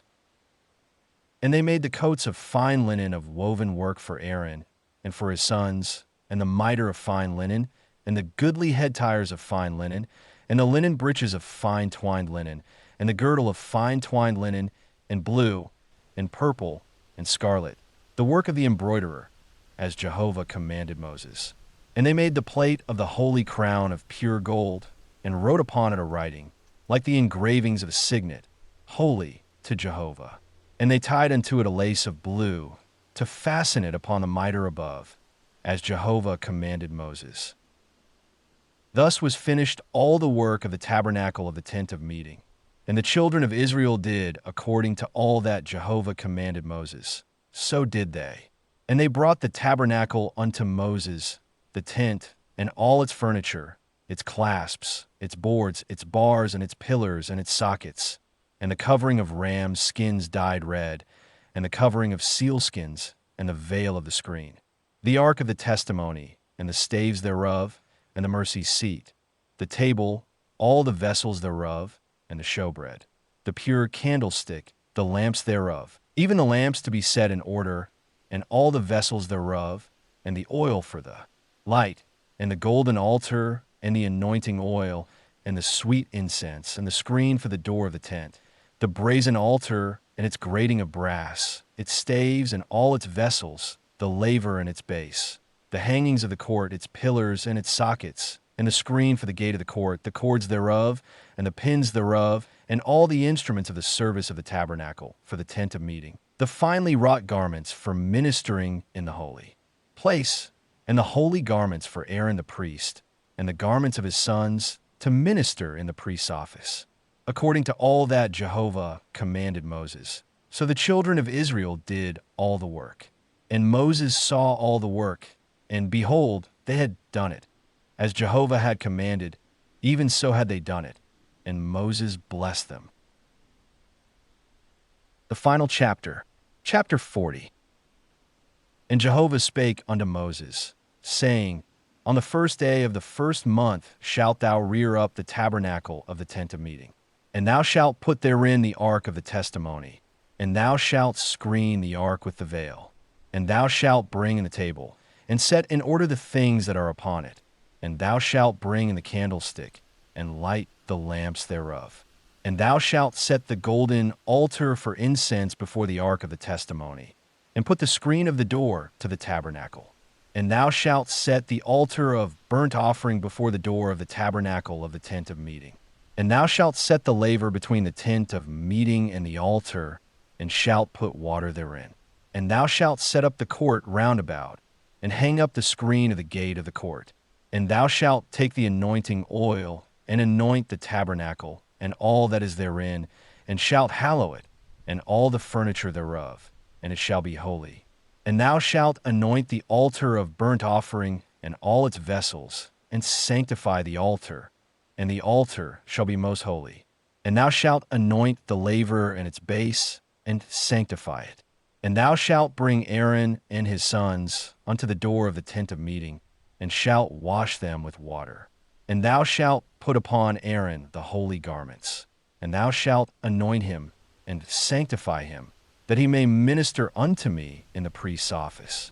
And thou shalt bring his sons, and put coats upon them, and thou shalt anoint them, as thou didst anoint their father, that they may minister unto me in the priest's office. And their anointing shall be to them for an everlasting priesthood throughout their generations.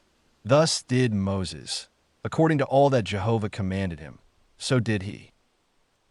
And it came to pass in the first month in the second year, on the first day of the month, that the tabernacle was reared up. And Moses reared up the tabernacle, and laid its sockets, and set up the boards thereof, and put in the bars thereof, and reared up its pillars.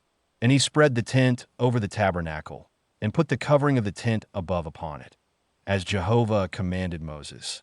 And he took and put the testimony into the ark, and set the staves on the ark, and put the mercy seat above upon the ark.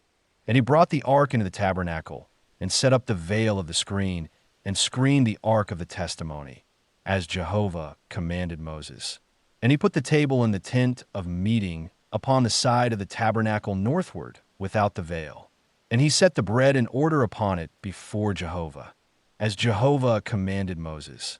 And he put the candlestick in the tent of meeting over against the table on the side of the tabernacle southward. And he lighted the lamps before Jehovah, as Jehovah commanded Moses. And he put the golden altar in the tent of meeting before the veil. And he burnt thereon incense of sweet spices, as Jehovah commanded Moses. And he put the screen of the door to the tabernacle. And he set the altar of burnt offering at the door of the tabernacle of the tent of meeting, and offered upon it the burnt offering and the meal offering, as Jehovah commanded Moses. And he set the laver between the tent of meeting and the altar, and put water therein, wherewith to wash. And Moses and Aaron and his sons washed their hands and their feet thereat, when they went into the tent of meeting, and when they came near unto the altar, they washed, as Jehovah commanded Moses. And he reared up the court round about the tabernacle and the altar, and set up the screen of the gate of the court. So Moses finished the work. Then the cloud covered the tent of meeting, and the glory of Jehovah filled the tabernacle.